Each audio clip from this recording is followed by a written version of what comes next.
Anyone that knows my channel will know how much I love my gorgeous Italian girlfriend here. We've been together 3 years. I've been on some romantic country escapes with her. I've taken her to my most secluded, sexy waterholes. And I've even taken her to the races with a whole bunch of other superbikes just to keep her happy. But all of that has to change. And that's because I may have accidentally crashed it. But isn't that what your channel's all about? Crashed superbikes? That's a really good point. And you must all have a sixth sense, because about 2 weeks ago I posted on the community page on my YouTube channel about what build you'd like to see next, and overwhelmingly, out of 74 votes, Ducati, an exotic superbike in a Ducati form, was what you all voted for. So I guess I've just delivered.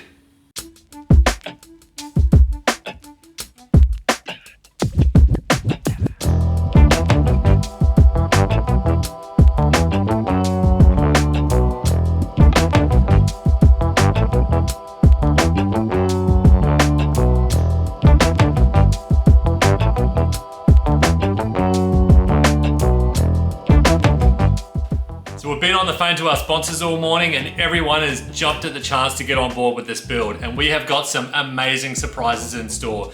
That includes the insta-famous Car Design, who will be doing some amazing renders for this build. See this sort of work here. This guy is mind-blowingly good.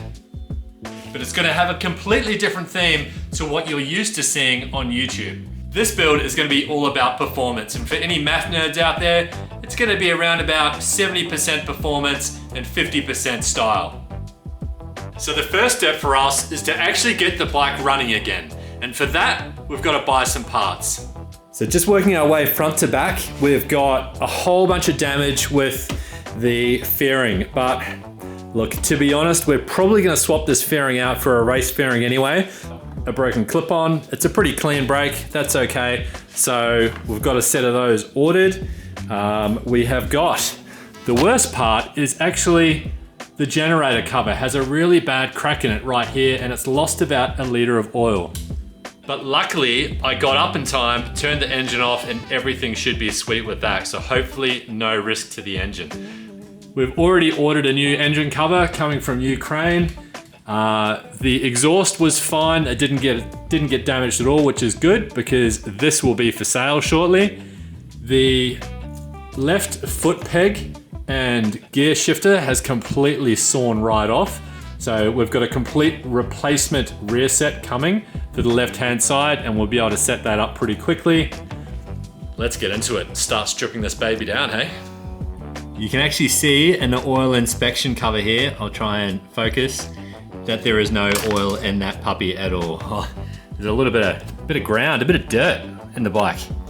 Oh, there's just oil everywhere. It's an abomination.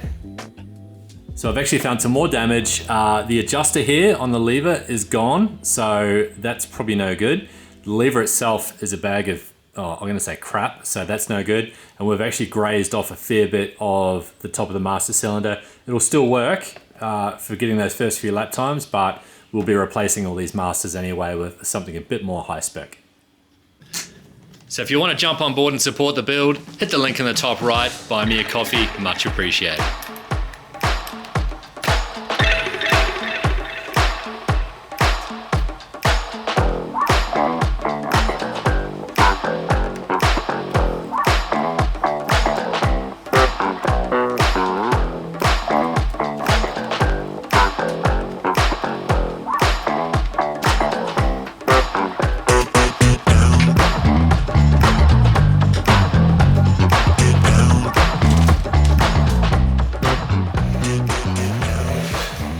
Look at that. That is just full of stones, dirt.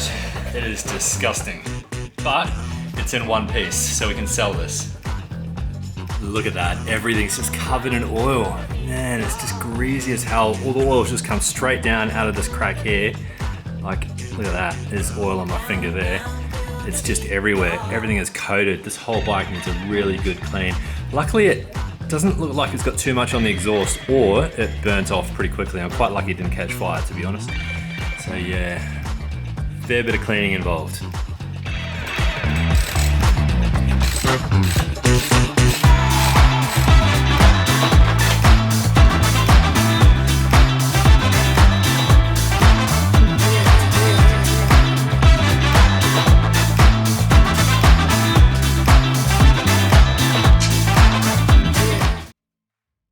have lined up a very exclusive racer, ex-racer, very well known in the industry, and they are going to be testing this bike after the build just to see, has all that performance enhancement we've made really paid off.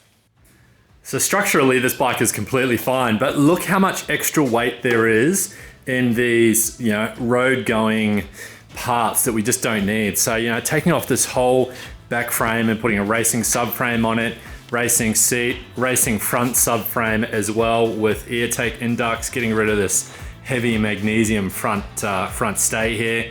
You know, that's gonna strip weight off this bike.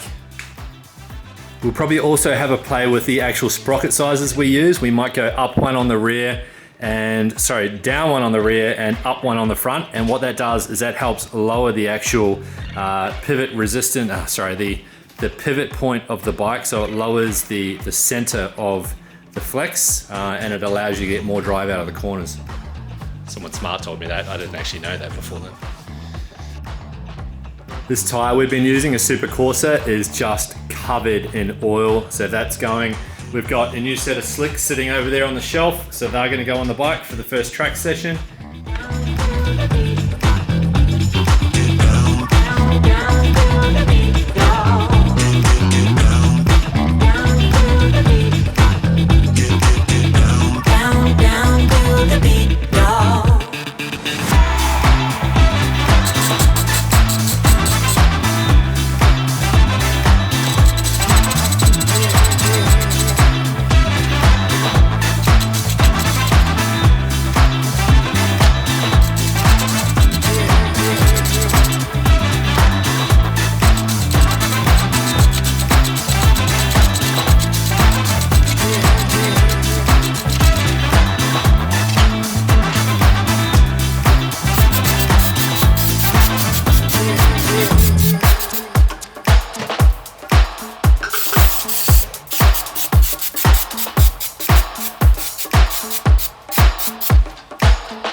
So it turns out you need a special tool, like a bearing puller, to pull this whole face off. So I've gone ahead and ordered one of them, just so I don't ruin anything else in the engine trying to pull this off.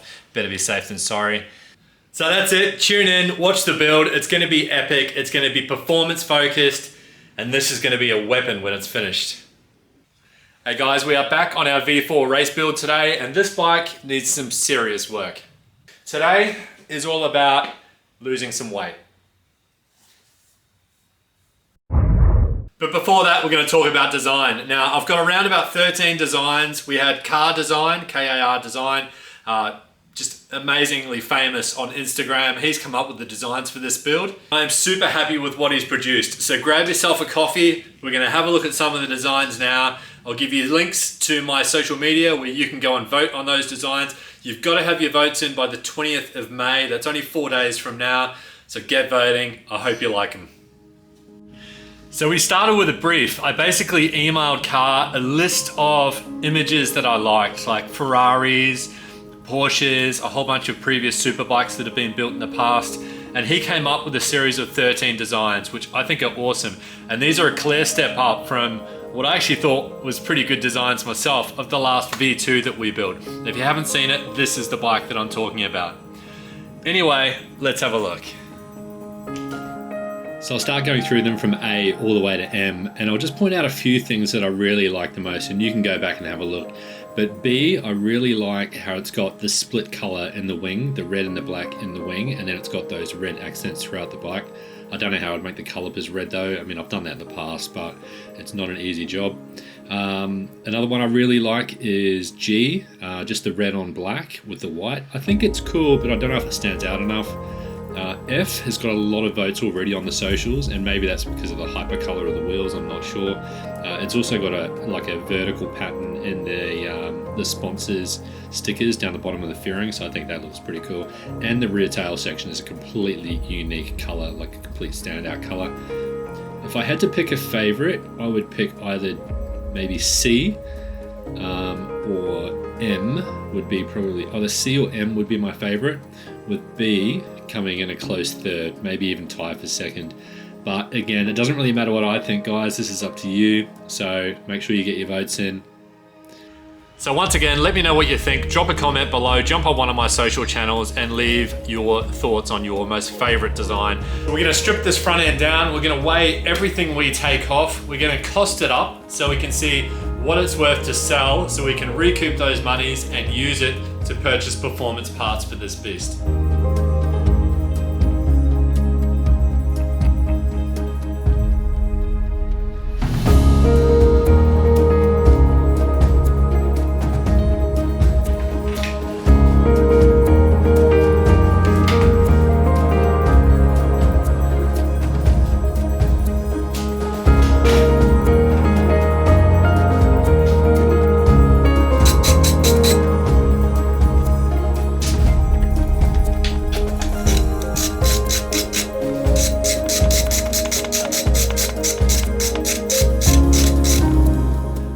Being super careful with this front light unit because it's all in one piece, even though the bike was crashed.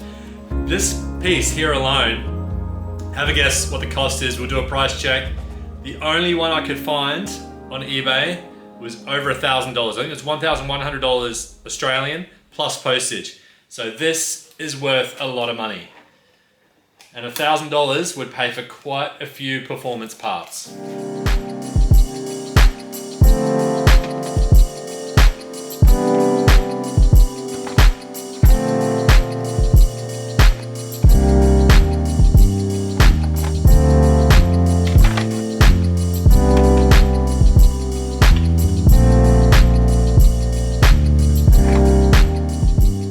Okay, next up we're going to take this off, and this is actually the front frame. It's pretty heavy. I think it's made of magnesium, so it's supposed to be light, but it's still quite heavy.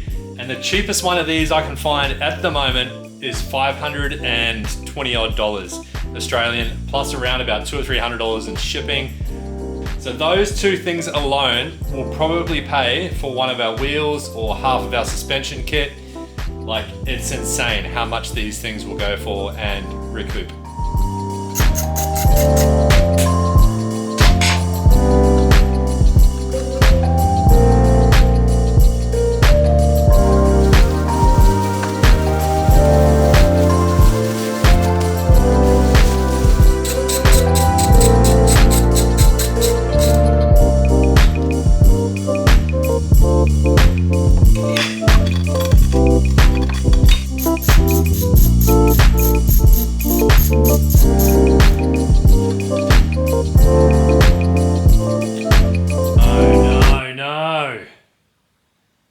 Far out. Oh, you would not believe it. But it's broken. I don't know if you can see that. That's actually the nut, and there's a tiny little bit of the actual front stay on it. And you can see where it's taken a hit just there, and it's actually smashed it off. So that's actually broken. So I was counting on selling that for about $500. No way I can sell it now. So, damn. We still haven't registered at 2.5 kilo yet. So I'll just check. Oh no, we are. We're at 3.7 kilo. So 3.7 kilo is how much we've taken off the bike so far, just in the front. That's a fair bit. So 3.7 kilo, what's that in pounds? Okay, 3.7 is 8.51. I don't know if you can see that. 8.51 in pounds. That's significant. So we've taken a fair bit of weight out of the front of the bike already, because I can tell you now that the race front that's going on this bike is pretty lightweight. Like, it's lightweight alloy. I wouldn't be surprised if we save probably 5 or 6 pounds total off the front of this bike straight away. That's a bloody good win. Happy with that. Okay, so check this out. This is our Moto Holders front racing mount and air intake. So I think that goes like that. We put the dash on there, and then we're off. But first, let's weigh this because this weighs next to nothing. So you're gonna find this funny. It's not even gonna register the weight on this because it's got a minimum weight of 2.5 kilo. So I've had to resort to my tiny little kitchen scales that I use for measuring paint because these start at like 0 grams. So let's grab it. This is all our stuff we've taken off, including that heavy magnesium front. Here's our new DB holders front. Let's put it on. We're currently reading 0. We'll try and get that to balance. 378 grams. Plus, we're gonna get this to balance on top of it somehow. There we go. 486 grams. So less than half a kilo. Now let's actually weigh, so less than half a kilo, 486 grams. That is nothing.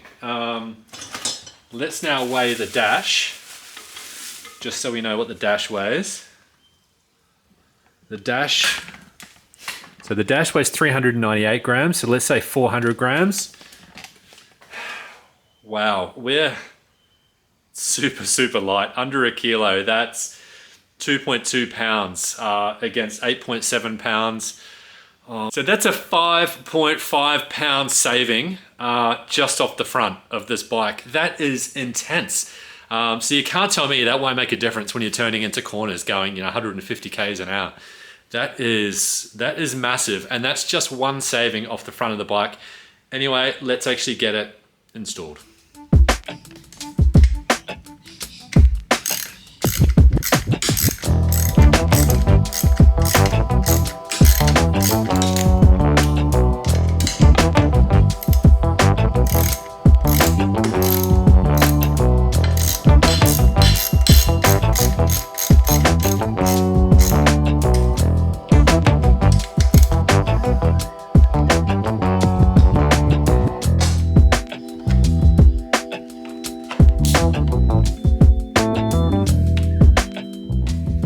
Okay, so I'm missing a couple of little nuts just for the back of the dash here, but that's cool. I'll grab some of those on the weekend. And then I'm just gonna figure out what to do with some of these. So I've got to tie them up so they don't get in the way and flop about and make noise when you're racing. So I'll probably just zip tie them up to the main frame here. But then here we go, look at that. So much cleaner, just gets rid of so much weight off the front end. So I couldn't be happier. Now, I do have another small surprise. Actually, it's a freaking huge surprise. Why don't I show you that now? Okay, in this huge box here, again, another massive delivery from Pro Fiber in, pretty sure it's Romania. I could be wrong, but we have got a lot of parts. And I think this one is what I'm after. I'll just lift that out. Oh, it is. Yes, baby, it is. Look at that. We've got a race front end, and what are those? They're winglet inserts. Yeah, you guessed it. We're getting wings, baby. So I'm not sure I'll actually get this fitted, but I just wanted to show you that we've got it. It's gonna sit like that. Okay, this is looking good already. So it's actually got some little points just here where you need to drill. The same as the 959 fairing that we just did.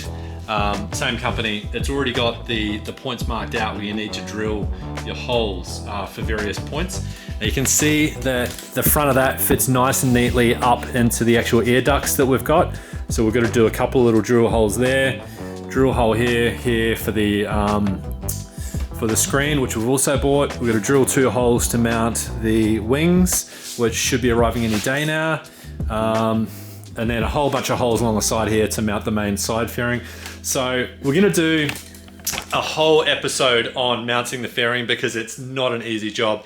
Like, just trying to line it up is just a nightmare. Like, just when you think you've got it, something moves and then you've got to drill a hole again, and you don't want to be doing things twice. You don't want to be drilling multiple holes in an expensive fairing, so you want to get it right the first time. We're not gonna rush it. We're gonna do this in a separate episode, but damn, that looks smoking.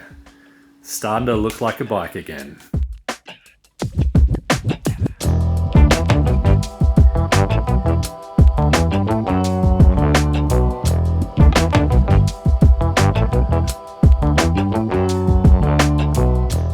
Okay, so I hope you enjoyed the episode. This has got to be my favorite build so far out of all the builds I've done, and I think it's because I'm really connected to this bike. Like, this was a present to myself for my 40th birthday, and after wrecking it, it sort of opened another door where I went, you know what, I wanted to build a wrecked V4 anyway, so you know, this is the bike that I will be keeping. I'll be selling everything else, and yeah, we might as well make it special, not just for me, but for you guys that are watching, so it's worthwhile actually tuning in when I release episodes. And yeah, I couldn't thank you guys enough for your support. Keep it coming, like, subscribe, you know the drill. Stay safe until next time.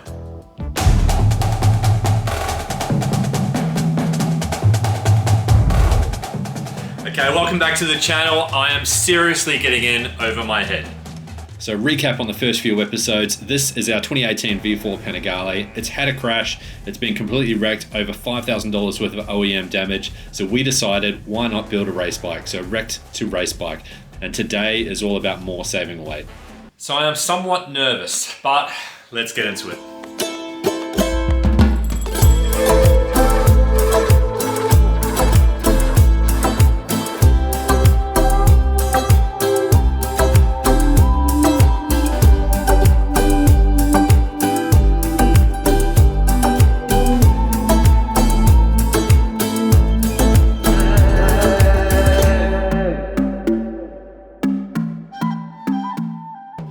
There you go, job number one done, and no play in the throttle. Much, much better. Now when I'm bent right over into my right hand corners or my left handers, I just don't have that play coming out of corners now. So instant throttle, instant power, much more regulated response, so much better. Such a small price as well. Like, I think it was $35 for two, like the most expensive pieces of plastic you're ever gonna buy in your life. But $35 for two little spaces, massive difference.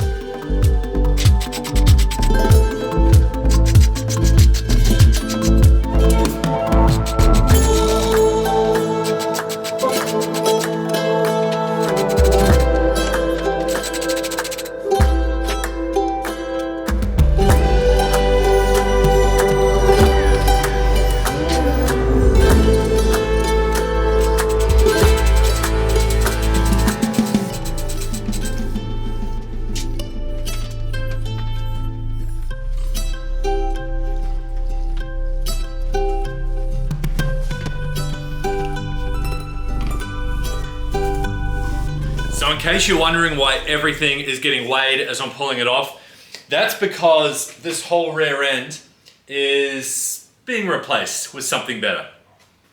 Ka-ching. This is what I'm talking about. A DB Holders race rear end. This thing weighs next to nothing.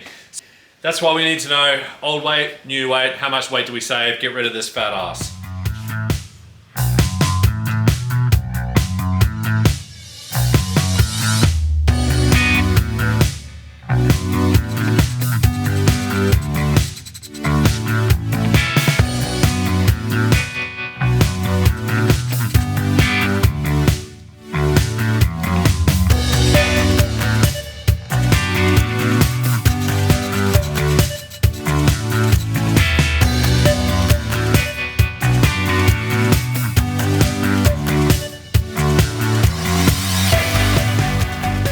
Pretty sure I can't weigh this because I've got to use it again. I basically unbolt here and just loosen it off, and then I fit it back just into there, and then that's what the top fairing sits on. So I do have to use this.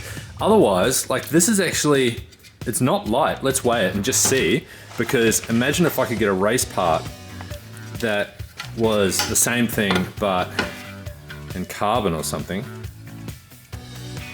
That's roughly 600 grams. So, I mean, hey, look, shout out if you know anywhere where I can pick one of these up as a race rear end. We might do that too.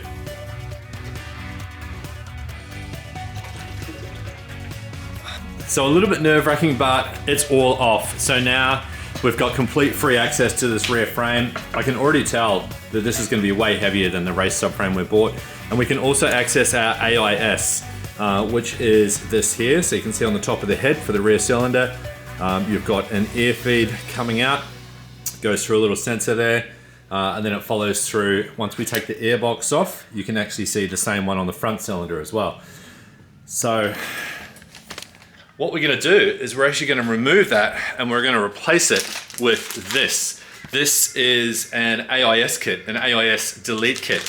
And basically what that does is the AIS takes, it takes air from the airbox, so it draws air from the airbox and it pushes it into the exhaust and it helps to ignite, so it pushes more oxygen and air into the exhaust to help ignite any unburnt fuel. Now, if you've got an aftermarket exhaust, which we will have, that's what causes a lot of the popping and backfiring. So it'll actually negate some of that. So we'll actually quieten the bike down a little bit, but it should have more regular power. So it does help with efficiencies and overall power. So extra stuff, we can get rid of it. It only weighs a few grams, but it's a race bike. We don't need it.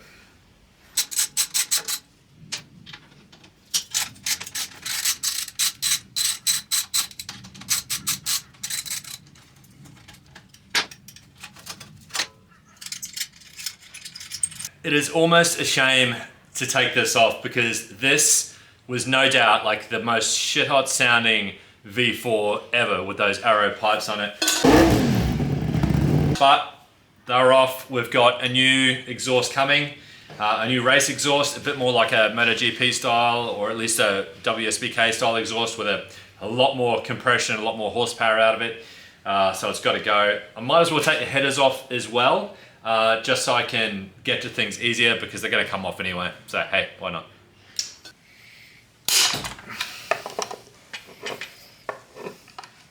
Oh shit.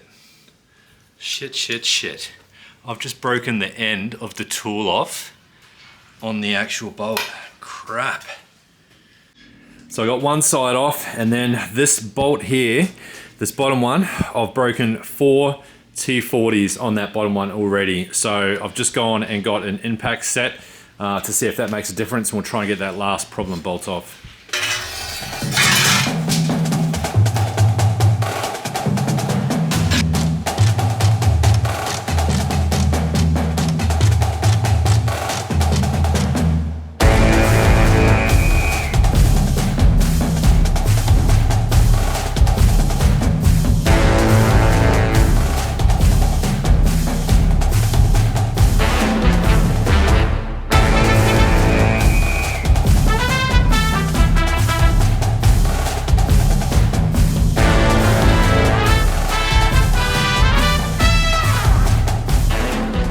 The weight of our new subframe is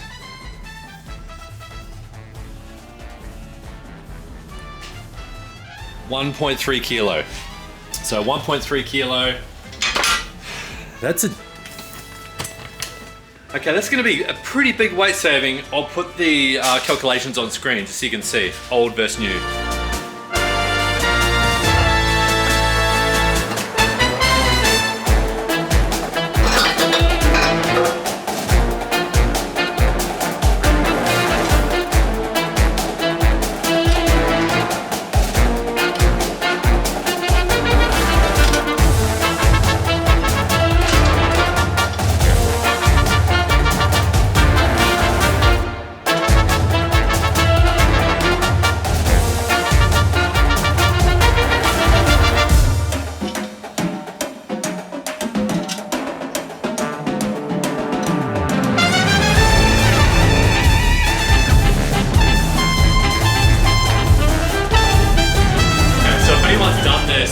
With a DB holder on a V4 before, let me know what you do about this part here, because for the life of me I can't figure out if I'm supposed to cut these tabs off or remove the bolts out of here.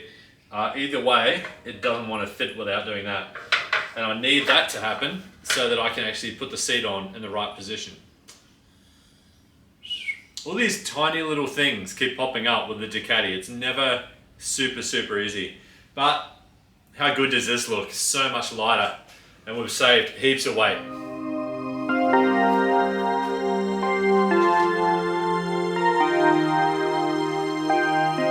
Out here on the street, I'm losing my way. You've gotten to me, and that's my mistake. Some might say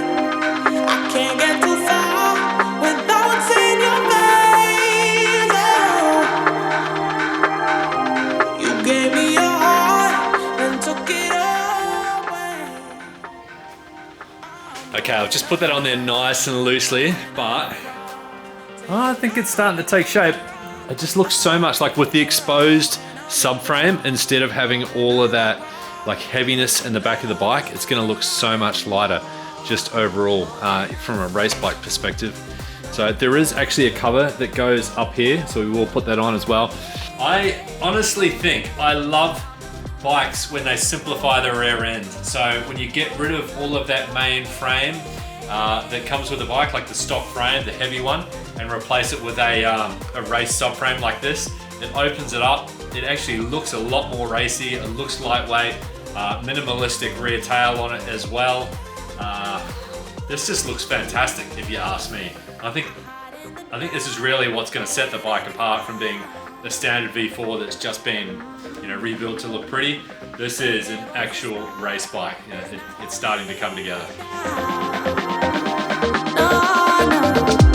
I've said it before, I'll say it again.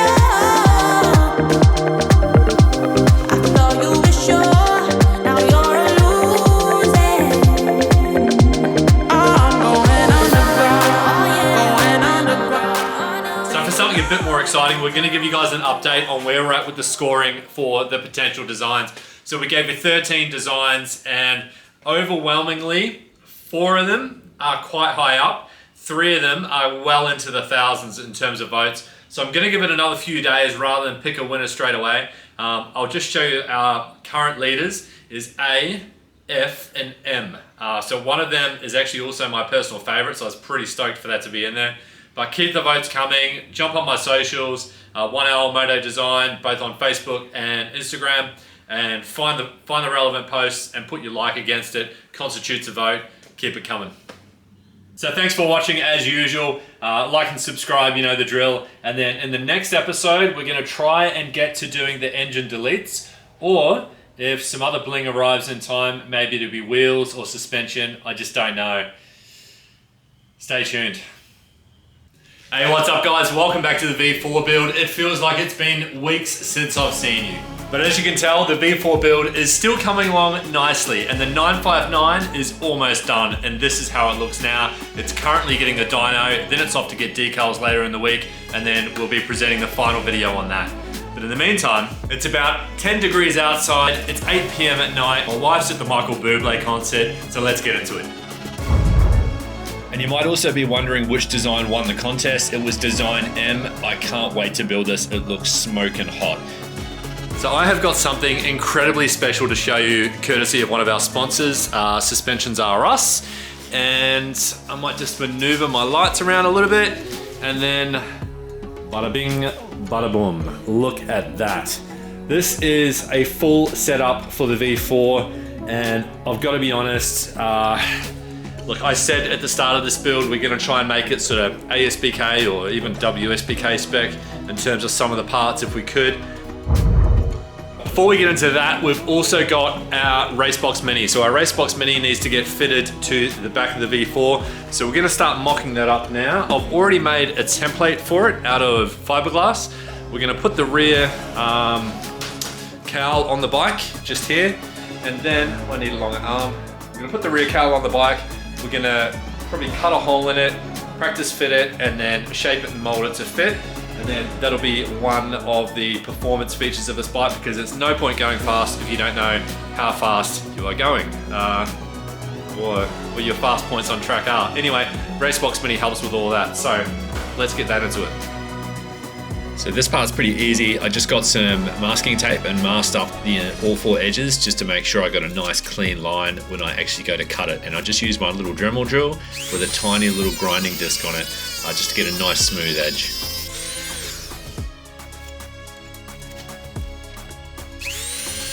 Okay, so we'll cut that out. I'm gonna have to shape it a little bit better, but basically this sits in there like that.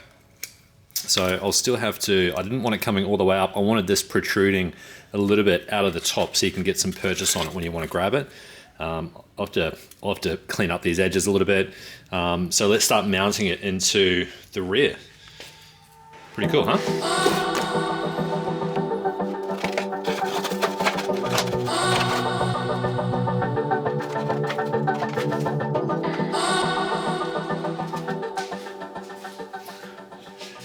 Okay, so I think if you look at the MotoGP bikes, they have that little transponder just there, and it sits up quite high. I think I'm going to off-center this, so it's just on the side like that. I don't know, should I put it front to back, or I guess I'll put the USB point at the back, so just like that. I'll try and make it relatively straight with the bike, like that. So if I take that out, and I guess I really just want to line it up with those 2 points and cut this out. So I'm going to draw the line, but I'm going to cut inside the line and then push this down into it and then sand the edges off. Because that way I have a lot less fixing up to do, a lot less fiberglassing. I could just stick it straight on top, but I think if I spend half an hour or an hour just trying to actually get it to fit better, I think it's going to look much better once we do the full decals and the paint and everything else. So better off putting in the hard yards now, I guess.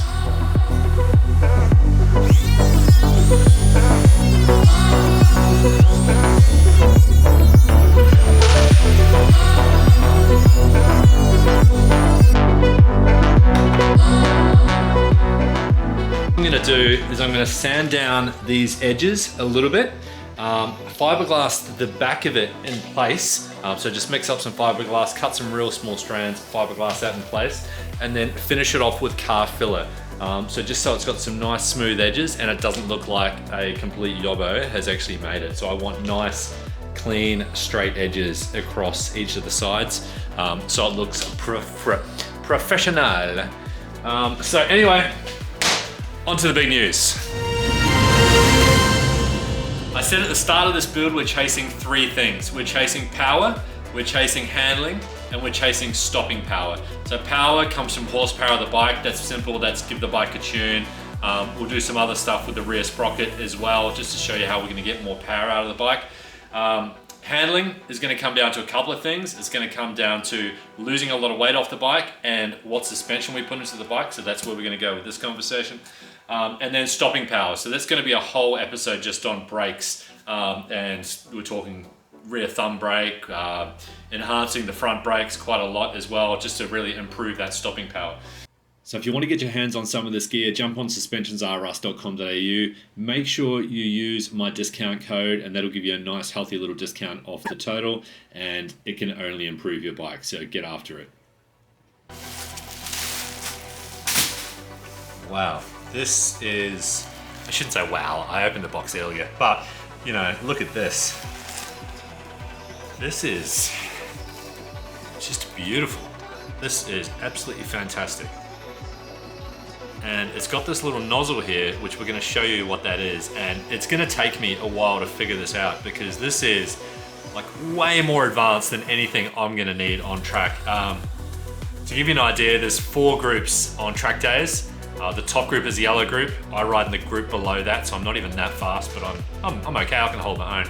It's got 3 springs that come with it. So it's got an 84.4 kilo in there at the moment. And it also comes with an 89.7, which is probably better for my fat ass, and a 79.7, which is far too light for me because I'm about 100 plus kilo. So we might swap out that spring when we take it to Joe at Ride Dynamics. When he does the actual tuning for the bike, and it comes with a whole bunch of stickers, an instruction book, so I'm going to need to read that, and I think I need to go and get a university degree just so I can actually understand this shock. That's not the only thing about that shock. I also want to show you this. We're going to come back to what's in my left hand as well, but this is actually the tool that you need to be able to adjust that shock on the fly. And the whole point of this tool is that, I'm gonna try and get this right.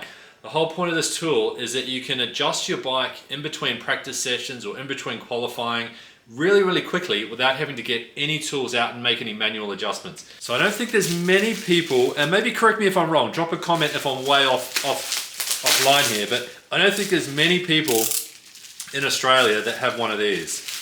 So I'm pretty fortunate, again, thanks to the guys at Suspensions R Us and YSS. But yeah, look at this. It's got a gauge on the end, and it's pretty much a valve, so you can add and release pressure into the shock. So your little pin there, your little nipple, I think it's called nipple. I feel weird saying nipple. So it's actually holding pressure already. It's holding about 150 PSI, if you can see that. And I think that's what allows you to pressurize in or out your actual rear shock and adjust your shock accordingly. But yeah, wow. I'm gonna have to do a session on this with Joe from Ride Dynamics, and he'll explain to us exactly how it works, because I've got to be honest with you, I think it's fantastic, but it's way above my head. So check these out. How good do they look? I'm gonna leave them in the plastic, so sorry you can hear all the plastic making noise, but you almost wish this color was on the outside of the bike, like that purpley red. Here we go. These are the top of the line competition fork inserts, fully adjustable, nice and lightweight. Comes with 2 sets of springs, so 3 sets of springs, because you've got the ones that are on there. I'm not quite sure which one's the heaviest, but I'm guessing Joe from Ride Dynamics will tell me about that. Comes with some tools in case you're really confident you want to do it yourself. I'm not. And it comes with some fork fluid. So it's got pretty much everything. These are going to look awesome when they're on the bike. So, I mean, you're going to be able to see that top nice bit of red coming through on the top of the fork. Yeah, look, even if we don't keep this bike, the next owner is going to love all these performance parts. Okay, last but not least, we've got a very beautiful YSS suspension. Yeah, exactly, that's what it is. It's a YSS suspension steering damper. So that's gonna go on the bike now, because that takes literally 2 minutes to put on. I'm gonna show you this. I'm gonna do like a reveal, like a sexy reveal. Are you ready? Are you ready?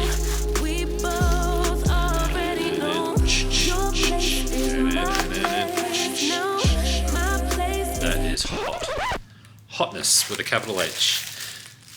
How awesome does that look? So the best thing about these is I've got 30 clicks of adjustability.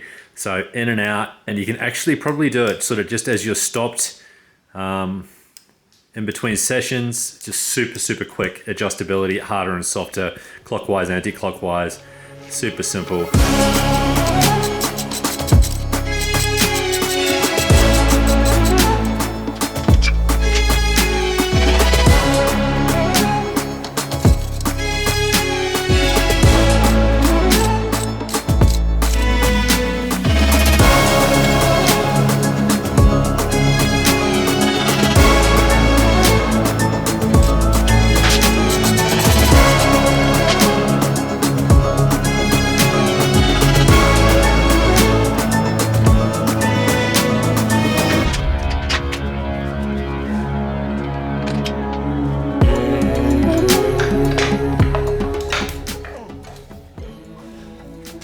There you go, one saleable rear shock off a V4 Panigale, another 250 bucks on eBay.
Okay, have a look at that. How much better does that look?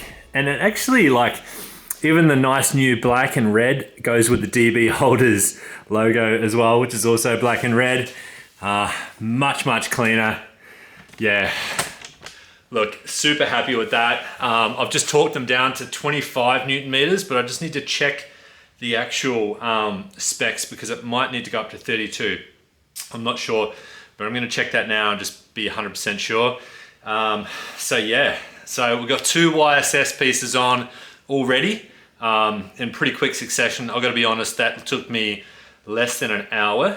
I was pretty hesitant because look how I've got the bike set up because I sold the wheels obviously. So I've zip tied the forks to the stand and then tied it all down as well, just to make sure the bike doesn't move anywhere. I've got another strap over the center of the back of the engine, the back of the swing arm pivot point. And then I've also got the back wheel on the single side stand. So all I had to do to make that hole line up perfectly was just go up and down with the center lift just a little bit, and then it all just worked perfectly. That looks awesome. Wow. And it actually all goes with the red and black of this as well. Red and black, red and black. So I'm gonna have to get Joe to show me how to use this, but I think it's as simple as plugging it in. So plug in the little nozzle there, the female to the male just there. And that allows you to do a manual manipulation of the spring preload without the use of any tools. Okay, thanks for watching guys. It's been a really awesome episode. We've got so much done. I couldn't be happier with our sponsors at the moment, Suspensions R Us. Make sure you give them some love. There's a discount code there if you need it as well. And I just can't wait to see how a pro rider is now going to thrash this bike around a track knowing that it's got pro top line level suspension on it. Yeah, let's wait and see. In other news, I've also ordered the wheels, the Marcassinis. I'll put them on screen here. Let me know your thoughts. Should I have gone for the ones I did, or should I have stuck with the design, which was like a grey? I just think this is going to really make the bike pop. Again, drop a comment below. Let me know your thoughts. And let me know what you want to see on the next episode. Should I continue with suspension and do the front shocks? Should I do all the engine deletes and show you how that's done? Let me know. Like, subscribe, you know the drill. So if you weren't watching on the last episode, we had a minor change to our wheel color. Actually, it's a pretty decent change and therefore a design change. So this is how the bike now looks. It's actually got the goldish Marcassini wheels, which I actually think it looks pretty cool, but drop a comment, let me know what you think. Should we have stuck with the gray? Personally, I'm a big fan of the gold. So quick recap on this build. We've replaced the fronts. That saved us around about 6 pounds. We've got the new motor holders front end on that. We've replaced the rear. We've got the motor holders rear on that. That saved us a total of 9.3 pounds. That's huge. And the wheels, the switch to the Marcassinis, saves us around about 6.6 pounds from the OEM. So that's massive. That's 22 pounds total, which I think works out to be about 145 kilo. Dude, your maths is horrible. Yeah, okay, so maybe it's 10 kilo, but look, that's a massive saving. So onwards and upwards, let's get into it. So this episode is about 2 things. We've actually got to try and get the bike running again, and then we're going to try and delete just about every other engine component that we don't need and save more weight. So I've also got something else pretty cool to show you. My wife has just got her first track bike, and this thing is awesome. So thanks to the guys at Race and Road in Brisbane, put together a great little package for us, and yeah, can't wait to get this thing on track with her. I also want to get some other things done today. I want to try and get the front and the rear, as well as the wings, all installed today as well.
gotta be honest, this is my first ever bike I've had with wings, so I'm sort of in the mood now. Why not just get the screen on as well?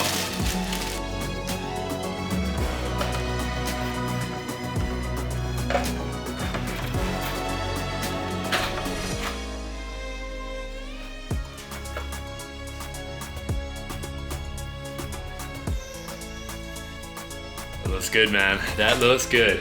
I am buzzing. Man, oh, I'm gonna get some light around here, hold on. Look at that. That is cool. Like, the only thing I could say I could fault is a little bit of the work on the actual, the fairing here just needs to be sanded back. There's a few little low dents, so I'm gonna have to sand them out. It looks pretty cool. Wings, baby, yeah. Yeah, and then again on this side, I just need to sand some of this back a little bit. I mean, it's covered in dust and it's got greasy oil all over it. I think once I give it a good clean, it's gonna look $1 million. I'll just make sure I sand it quite a lot before I actually go to paint. So yeah, very cool. That double bubble screen looks heaps better as well than a regular screen. Regular screen sits right down here. The double bubble goes way up. Much, much racier. Cool. If you missed episode 1, this is the main reason the bike wouldn't run after the crash. So this actually cracked this whole alternator cover here. Now we have sourced a new one from Ukraine, so it's taken weeks to get here, but this is it. Now it needs a bit of a clean before I can put it on, but I think it's in pretty good condition. I think I'm gonna have to clean all this gunk off all here, like all this black stuff's all gonna come off, whatever it is, some sort of gasket sealant. That's gonna come off, and then we've got to try and refit it, but it's not that easy to get off. I've had to order this special part from Ducati, which is a bearing puller. It's not a normal bearing puller. I mean, typical Ducati, everything they do has to be bespoke. So I'm gonna open this up and see if we can get this whole alternator cover off. And hold there for a second. Because I try not to make the same mistake twice, here is our new race cover. Again, this one's from Profiber, so it's as thick as, man. Oh, it's got some bolts. There we go. It's just a race cover for the alternator, so it's gonna sit right there, hopefully, somehow, like that. So anyway, that's going on. Actually, while we're talking about race covers, let me show you something. Okay, if you haven't been following the 959 build, this is one of the last parts to go on it. This is a Carbonati carbon fiber clutch racing cover. Look at that. I mean, I'll try and get it in the right light. I'll come over here where it's a bit lighter. Look at that. How cool is that? So that's also going on the 959 build. And one other little thing we've got is in this box. We've got an adjustable rear rod, rear linkage arm, and adjustable linkage for the rear shock. This is actually, oops, this is off a 1199, so thanks to a good friend of mine, Grant, for providing us with that. So they're both going on the 959. So if you haven't already, stay tuned and watch the 959 build as well. It's only got one episode to go, and that bike is epic.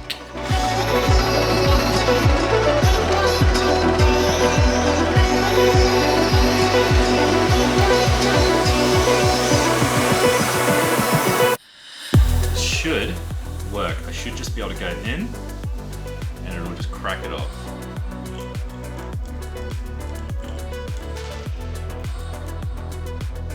I can hear it. I can hear it wanting to crack off, like move. Just make sure I've got all the bolts off. Yep. All bolts are off. Okay.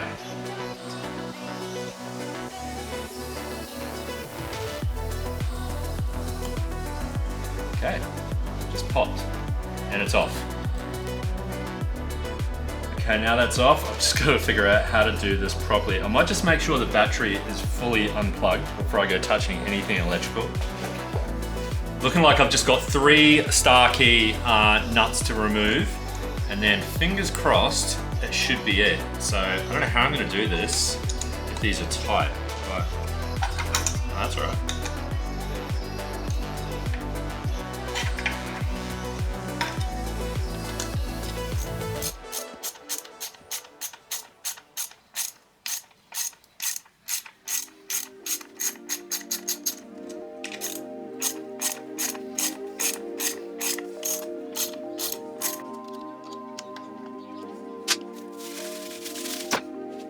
So pretty straightforward. All I had to do was replace all the gasket seal, clean it all up a little bit nicer, and then I actually used the tool, screwed into the face of it to help me guide it back on properly, because it is quite magnetic if you try and do it by hand.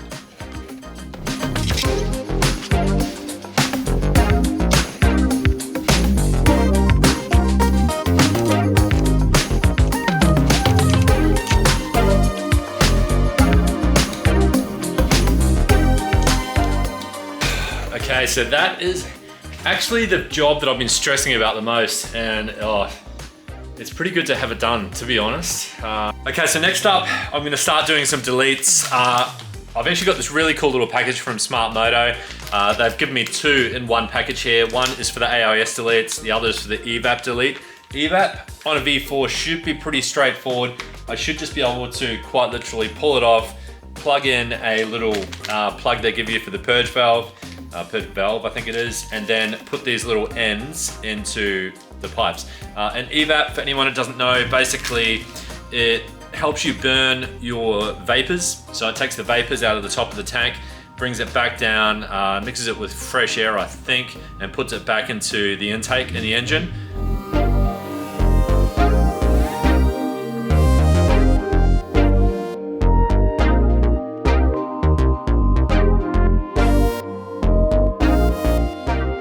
There you go. So you also want to try and get this whole cage off that holds the EVAP, and there's 2 hidden bolts all the way at the back.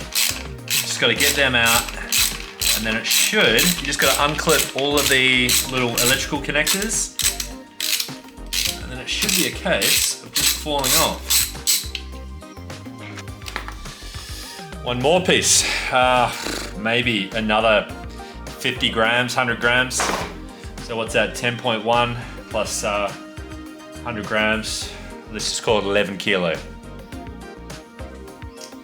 And look at that, much better access now up into the engine, so I can take the headers off on the next episode. So when we get the exhaust, it'll be heaps easier to get to the headers. Also makes it easier for me to get to the fans, because I'll be deleting the fans off this bike. So next up is our AIS delete, and these beautiful little plates from Smart Moto are gonna go on. There's a little black bung that goes in the back of the gearbox, and then there's the resistor, which goes on the plug. So it should be relatively simple. Here on the back and on the front cylinder, we have the AIS module, comes up, goes into the back of the gearbox just there. That's the plug you want to undo and replace it with this. Each one of these just gets replaced with one of these brackets. Sorry, one of these, I guess you'd call them new faces, I guess. One on the back, one on the front, tear it apart, probably save another 200 to 300 grams.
that is pretty much how I wanted it. It's not even protruding out of the top. It just sits nice and even.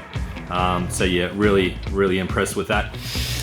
So yeah, not a bad day's work. Another 650 grams of savings, which is, I'll put that on screen in pounds, but the numbers just keep racking up. So next week, we're gonna try and get our cartridge kit sitting over there. Why it says cartridges, put in our front forks, and then we've still got to do a fan delete and an ABS module delete.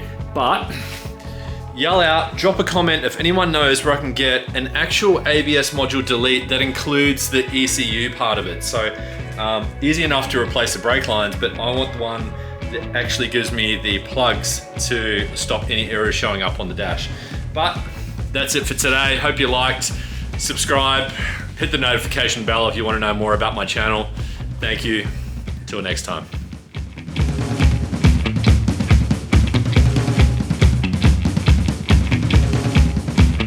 Hey, what's up guys? Welcome to the channel. I'm Cant, here with the beautiful Panigale, the master mechanic. And no, it's not a lie. This is the world's first install of a V4 Van Diemen exhaust. And it's going on this puppy right here, our V4 race bike. So let's get into it. So if you're chasing an exhaust for your bike and you want it to look awesome, then jump on vandiemenperformance.com.au, select your make of bike. In this case, I'm selecting a Ducati. You can use Afterpay if you need to. I just love the look of these undertail exhausts. They really remind me of MotoGP look, and the way that they color up and go blue and purple is just insane. So this is about the fourth Van Diemen exhaust I've used on one of my superbike builds, and I've got to be honest, the quality is just insane. So look at some of those welds. They are just absolutely beautiful. So I'm not going to go ahead and unbox the whole thing. I'll give you a bit of a sneak peek though. It is a undertail dual. So it's going to sit sort of just here as a double undertail exhaust. Okay, so now we're just going to weigh the OEM exhausts. So see how you go, babe. Just look that whole thing on there.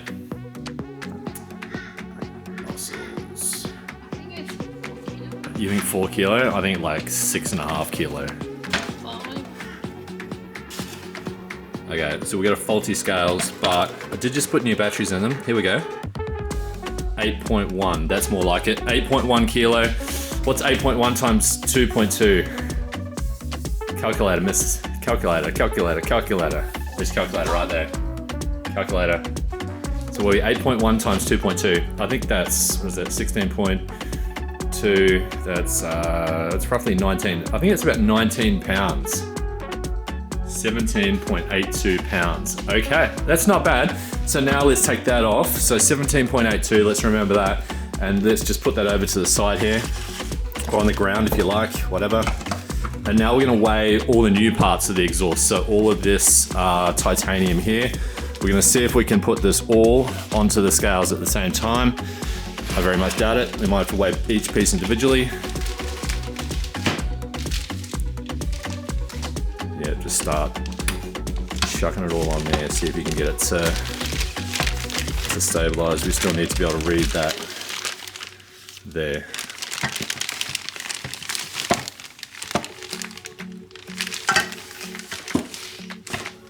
Getting there. This is like a game of Tetris. Is there any more? That's it? Okay. No. Yeah, that's it, I think. No, okay. there's not. Is there more? What? Nah, we're not weighing those because we're not going to use them. Okay. Let's reset it. Oh, you stupid thing. Why does it do that? Here we go. Okay. 3.6. So 3.6 kilo times 2.2. Here's your famous calculator. 3.6 by 2.2.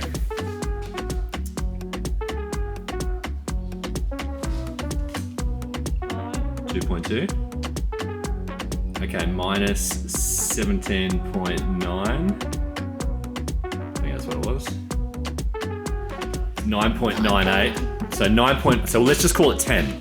Let's just call it 10. So we've just saved 10 pounds, which is, what's that in kilo? Oh, I'll put it on screen for you anyway. But that's pretty good. So like that bike has already saved 12 kilo, which is 25, 26 pounds. plus 10 pounds. So now we're up to like roughly, oh my God, my maths is horrible. Why are you talking about the pounds? Why do you don't talk about? Because Americans talk in pounds. I don't know why. You're not Americans. Okay, you're not even Australian. Yeah, you are. You are. Okay, cool. So now we're gonna start pulling this apart. And the first thing we're gonna do is gloves. So because we're touching titanium, we're gonna put a pair of gloves on each. And then we're just gonna give it a bit of a wipe down, and then we're gonna do some fun stuff. And she's ready for surgery. Who's the patient? I'm not the patient. You're not sticking your fingers up my bum. Okay, so we're gonna give it a wipe down with alcohol. Even though it has been cleaned in the factory, we're just gonna give it a wipe down. So just gently take it out. We'll lay it on a nice fresh cloth so it doesn't get dirty.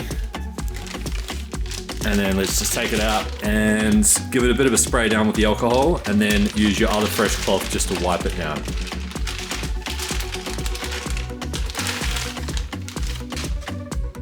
Brilliant. Look at that. Should work in infomercials or something, babe.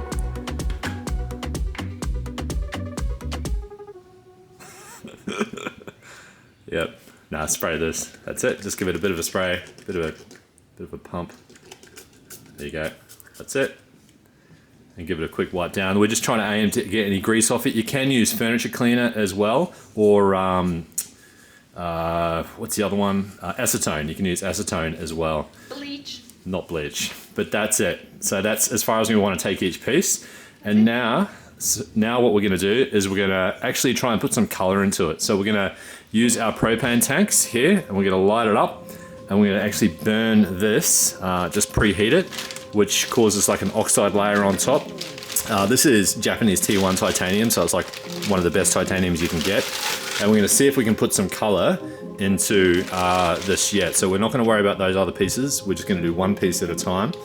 So now we want to take this off, and we want to probably put it on a piece of timber or something, just so it doesn't move around. You're up and running. Cool. That's it. That easy.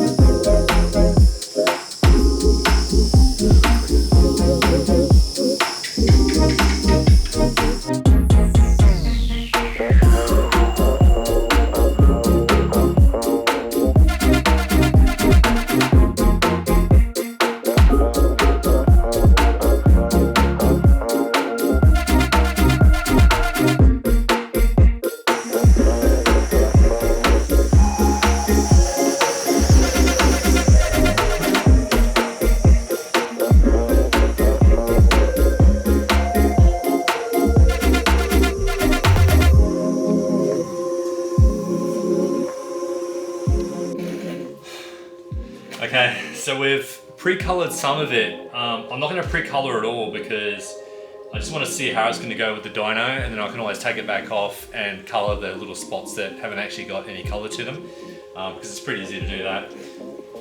Now we've just got to figure out how it all goes together, and I've got the images on my phone that Van Diemen sent me, so I'm sort of just looking at those and figuring out exactly how I've got to put it all together. Not 100% sure if that bolt goes in front of that or behind it. So it feels like it goes behind it like that, but I doubt it goes in front. I very much doubt it goes in front. So I think the easier way to do this might actually be to sort of half assemble it first and at least get this section on, just sitting loosely, so that I can make sure when I line up this section that it actually lines up the way I want it, because it sort of faces outwards from the bike. I'll show you what I mean.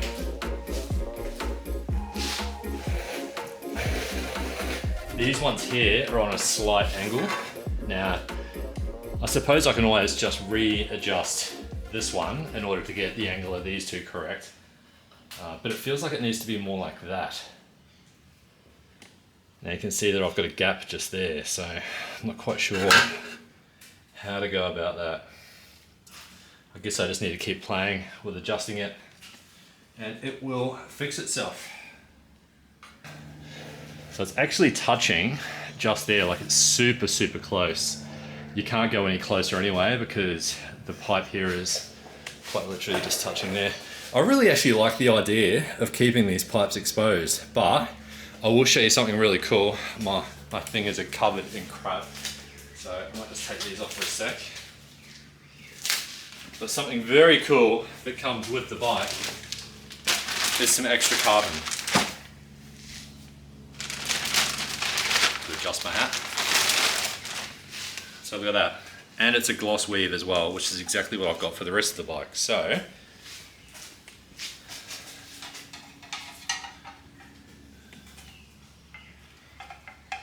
oh no, you're going to tell me I should have done this first, aren't you? No. So, we'll fit that as well at the end. So you can just imagine how that whole thing is going to look once it's been on the dyno and it all goes blue, and then we've got the carbon coming over the top. And there's also another episode coming really soon where we've got a full carbon package coming for this bike, and that should be hopefully next week, but again it depends on what happens first, the 959 getting finished or the carbon. Okay, so it's muffler time. Let's put those mufflers on. We might just give them a quick wipe down first. Yeah, maybe take that plastic off, give them a bit of a spray and a wipe down. Spray's just under there.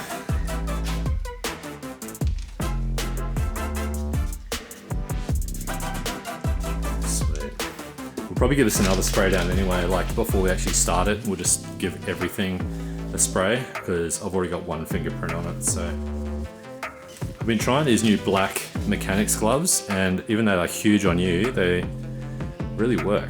Like they're so much better. Except your hand sweats a bit, yeah.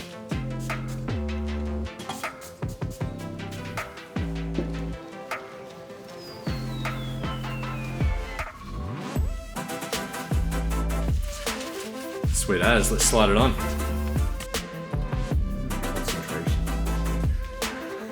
What? It's already blue. It's already blue, yeah. Must be like the weld marks or something. Okay, slide her on.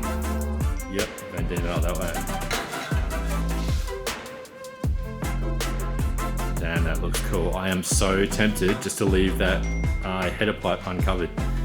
Or maybe replace it with a titanium header pipe, one or the other. Yeah, that's cool. It'll probably slide on a little bit more. Cool, that's fine. And next one. So we've actually got a mount, which mounts from in the middle here, and it comes all the way down to here. But we might have to customize it a little bit because the mount is made for the standard rear end, but we've got a DB Holders race rear end. So we might tie it in just here. There are some mounting points. So I might get a custom mount made, which goes all the way back. There's a local guy in my local town that has a laser cutter and a big CNC machine. So he can probably do that for me super cheap. Yeah, let's chuck this other one on. Oh, they do look like a nice color. Is it the blue on the end of that one as well? Yeah. Yeah, that is cool. It's good on my bike too. It's going on your bike too? Okay, let's pause for a second. This is Pantia's race bike. This is her R15 and she is super proud. So this here is gonna get a makeover. It's gonna get, yes, I'm sorry Rakondi, I'm sorry Race and Road, we love you guys, but we are thinking of going, I'll put a picture on screen here, this is the color we're thinking of going. It's a bit Ducatisti-ish, even though it's a Yamaha, but we'll figure out a really cool scheme for it. So that's her bikes just there, both of them parked together. Anyway, yeah, let's chuck this on. I'll come around here so I can see what you're doing. Oh, so we've got a carbon piece over this side too. I didn't even notice that when I was holding it.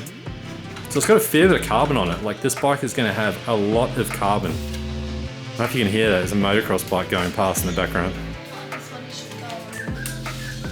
Yeah, it's okay, don't worry too much. I'm just gonna hold them on with springs for now, because we're not riding the bike until we get the mounts done anyway.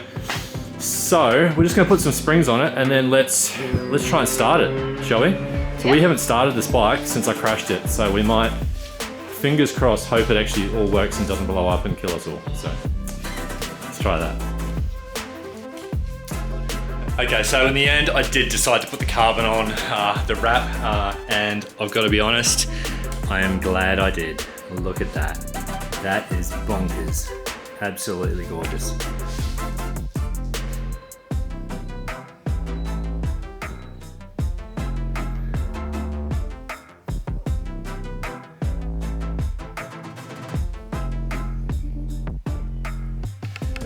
So it turns out I'm an absolute freaking idiot and I didn't have the tank pump actually plugged in. So now I've got my Mr. Strong cup of tea, fixes everything.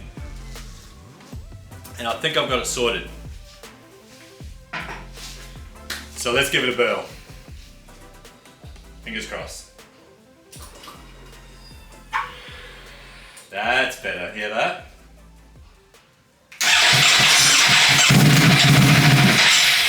Ooh, she wants to go.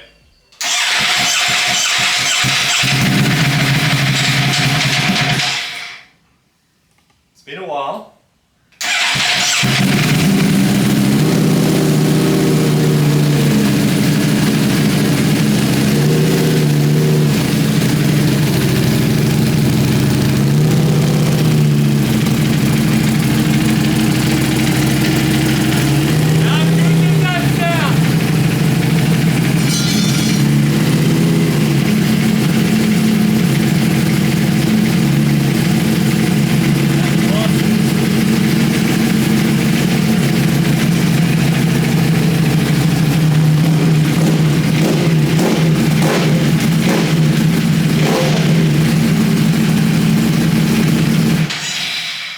Wow, that sounds awesome. That is so much better sounding than my V2 or the 959 I've just built. Oh, it's a bit smoky. Whoa, well done, Van Diemen. That is the best sounding V4 I've ever heard. Like, you've got to hear it in person. I don't even know if the film will do it justice. What do you think, babe? You think that sounds pretty good? Sounds awesome. It does, doesn't it? So good. Yeah, woman a few words. Okay. Excellent. Well, look, thanks for watching. Stay tuned for the next episode. Hopefully coming this week. We've got a boatload of carbon coming for this bike. And it's going to accentuate all the existing carbon we already have. Again, we've still got to finish off the mounts for the Van Diemen as well. We've got the wheels coming from Marcassini in Italy. They're being made at the moment, so they're only a few weeks away. And it's going to start coming together. We've got a trip to the paint shop next week as well to get some paint for both bikes, for the R15 and for the V4. Stay tuned. Thank you.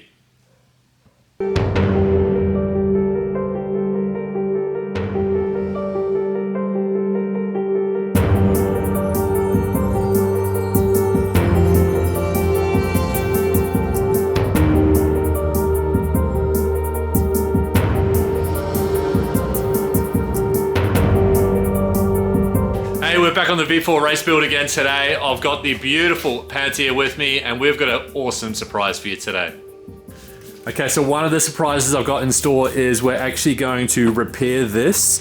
So this is where it was broken on a couple of places because we are going to get a road kit ready for this bike. So I know a lot of you have said, why am I building such a nice bike for the track? Well, now it'll be for both. So we've got everything we need in order to be able to convert this at a moment's notice, probably about 2 hours notice, into a road bike. So one thing I've had to do is go out and buy another headlight because I sold our other headlight on eBay for about $1,000 and then I managed to find a replacement for $500. So quite literally half price and it's perfect. So now we've pretty much got everything we need if we want to convert it back to road use. Which means we can take this rear end off whenever we're not actually on the racetrack, so we don't have to ride around with the lap timer on it. And we'll end up painting 2 rear ends because whilst I'm at it, it's probably easier to paint 2. But that's not the focus of today's video. This is what today's video is all about, what's in this box. So this is our first ever shipment from RPM Carbon. Ooh. And the beautiful Pantier is going to unbox it for us. And this is actually the first time we've done like a whole extensive carbon workup on a bike. And there's a reason for that, is that we pay for all this stuff out of our pocket. So it is, for us, it's a bit more special, I guess. But yeah, let's take a look. Ooh, that is fancy. That looks really good. Where's that? And it's gloss. Is that from the side? So it's going on the swing arm cover, so just around here. So it's going right here, so that's the swing arm cover. So just like that.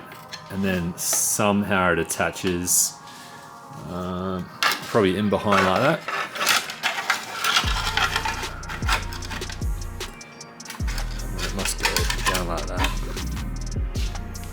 Okay, yeah, that's pretty cool. So I'm not quite sure how we actually hold it on, or maybe we'll use like silicone or something. I can't see, there's no screw mounts.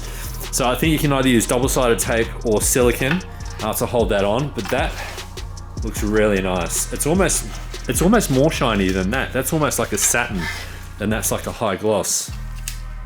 But it's nice. It's a nice piece. Oh, that is so shiny. How's that? So that's the guard for the back wheel. So that actually just replaces the OEM guard, this one here. So I don't even know, we probably can't even hold that up on it, but just to get an idea for how, just to get an idea for how shiny that is, look at that. That is gonna look pretty swish. Yeah, happy about that. We'll wrap it up until it's time to go on. And then grab the next one out and have a look. Okay, so they've actually sent me a whole roll of 3M double-sided tape. So we'll try the double-sided tape first on the swing arm just to see if it works. Otherwise, I will use silicone.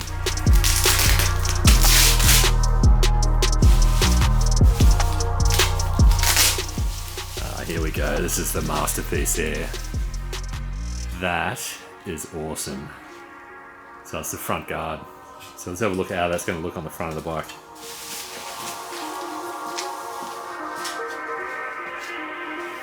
Damn. Wow, that's gonna look cool. You like? Love it. What would you rather have, red or carbon? Red. You'd rather have red. What? I think 9 out of 10 people would. You're a girl. Okay, 9 out of 10 people would rather have carbon. But yeah, each to their own.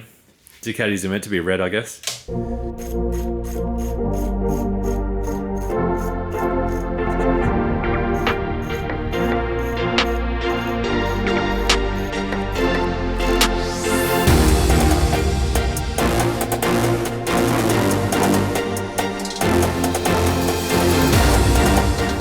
So before we go too far, we're going to put the ABS cable into, there's these tiny little points throughout it where it holds the cable the whole way up. So we're just going to lock that in before we get too far down the track. And that'll make a nice loose cable out of the way. Okay, what do you reckon? Old one versus new one. Now, do you still think red? No, this It looks good, doesn't it? Do you think we should put, like, I know the design doesn't really have any stickers on this front. Should we put any stickers on the front here at all, or just leave it the way it is?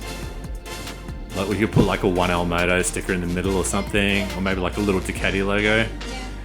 Yeah, maybe like that. Like a little Ducati logo like that, just there. Yeah, maybe that's the way to go. Cool. So for the rear hugger, it looks like there's 4 bolts. There's 2 up on top, and it looks like there's just the 2 down the back on the inside. So should come off pretty easily. Fingers crossed. Fingers crossed. There's Grogu. Let's cross Grogu's fingers. Oh, I don't think Grogu can cross his fingers because they're too fat. So we can probably actually sell the OEM rear hugger and the OEM front guard that's sitting over there. Oh, look, I'm gonna guess maybe 150 bucks on eBay. So we'll give those a clean later. I'll take them outside and wash them down with a pressure hose. First thing I'm gonna do before we put the new one on is I've just mixed up some solvent cleaner, and we're just gonna give everything here a really good once over. Because once we get the new one on, there's no way you're gonna get this cleaned.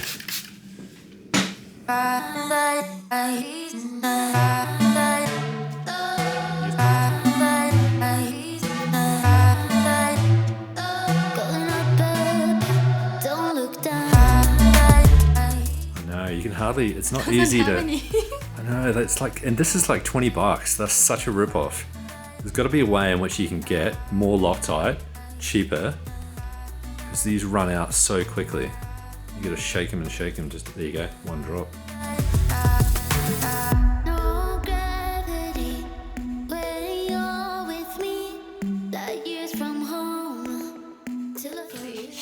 Yeah, it's just a tiny bit rough. Other than that, look, there's going to be a tire there, but I'm just being picky. black paint. Yeah, I could do that. Yeah, I could spray it black so you can't see it. Yeah, that's a good thought actually. So if you want to pick yourself up some RPM Carbon, just jump on rpmcarbon.com. Yeah, pretty easy to search for your bike. They've got so much stuff there. You want to ask how expensive they are? Yep. Just take a wild guess.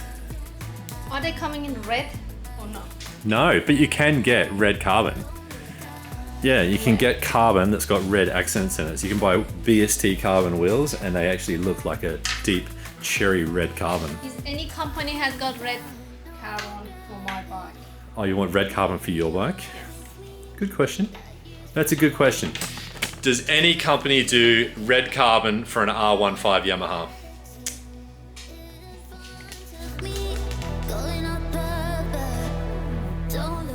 So for the swing arm, we're just going to give it a really good clean first, because you can see sort of under here, there's bits that you just don't want staying underneath the actual cover. And for that, we're just going to use a new microfiber cloth and what's that stuff?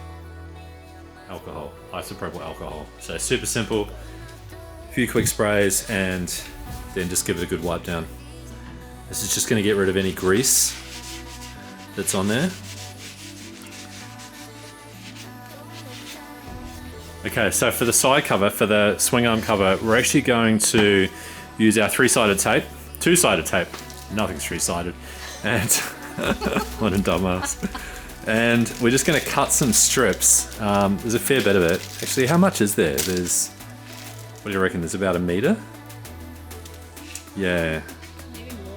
So we want to put some long strips. So particularly sort of around the edge, along this edge here, along this edge, and that edge. And yeah, cut some strips, put them on there. And then fingers crossed this will do the job.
Okay, I think that's it.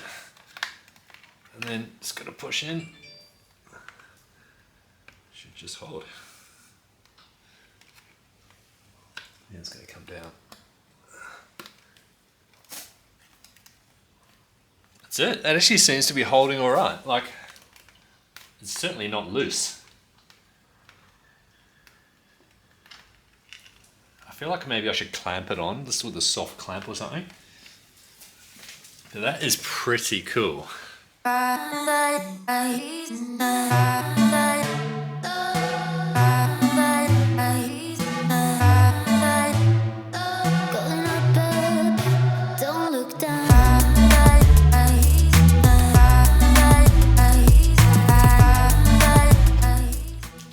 Okay, so we've also just got some titanium caliper bolts from Advant Moto. So we can't put them on yet, but at least we've got some new bolts that are already pre-drilled. So they've already got pre-race drill holes in them, so we can lock wire them easily and they can go on the front. So that's one other thing. And then the next big episode we've got coming up is actually to do with what's in this box here. So let's have a look. So if you haven't been following this build, we're actually sponsored by Suspensions R Us, and they stock YSS gear. So YSS, they're on the World Superbike circuit, and look what we've got. We've got a set of closed pressurized cartridges for our V4. So these are going to be going in. These are competition standard. These are the best of the best. So that's going to be hopefully the next episode. They're going to get put in by Joe at Ride Dynamics on the Gold Coast. Or maybe we'll do a little bit of painting of the fairing. I'm not quite sure. Thanks for watching. Thanks Panty, the Master Mechanic. Thanks Groku for really doing nothing at all. Stay tuned, like, subscribe, you know the drill. This is as quick as this is. Punch that in there, make your change, Punch it off, and you're off that's again. right, it goes again. That easy.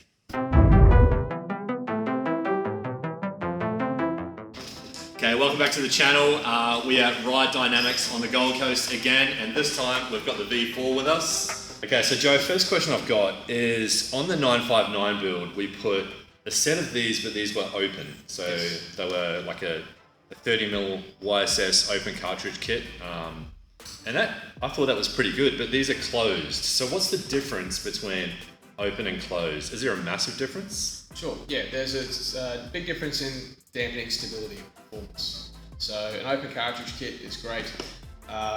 For the first few hits, it's the damping you expect. Then as you go up and down the cycle of the travel, the damping will drop away because it starts to cavitate the air through the oil. So is that like if you're braking, your open cartridge kit isn't as, is it responsive? It's still responsive, but it starts to lose the control of what's going on as it goes deeper into more harsh environments or more demanding situations. So basically the way it works is we've got a piston inside the fork that's travelling through the oil on the open cartridge. And so we're relying on the fact that the oil can move from one side to the other. Yeah. So we've got a piston sitting about here. Yep. And so when you compress the fork, that'll come down here, and on return it's got to come back up. So the oil this is full of oil. The oil's got to go from that side to that side of the piston. So if there's any restriction or problem with transferring that oil, you start to strip the oil away from the air molecules in the oil. And so then you start pumping air in the circuit rather than oil, so therefore we lose damping quality. Okay, so when we go to a closed chamber situation, we're pressurising this oil. So the possibility of the air bubbles separating from the oil are far reduced. Yeah, right. That's starting to make sense. Yeah, so the way these things work is as this rod, the damper rod enters the cartridge body, it displays this fluid. So as that's got to go somewhere, but this is closed. So there's either a gas cylinder or a spring mechanism here that pushes back and applies pressure to the oil the whole time. So what it equals is more consistent dampening, high performance, better traction.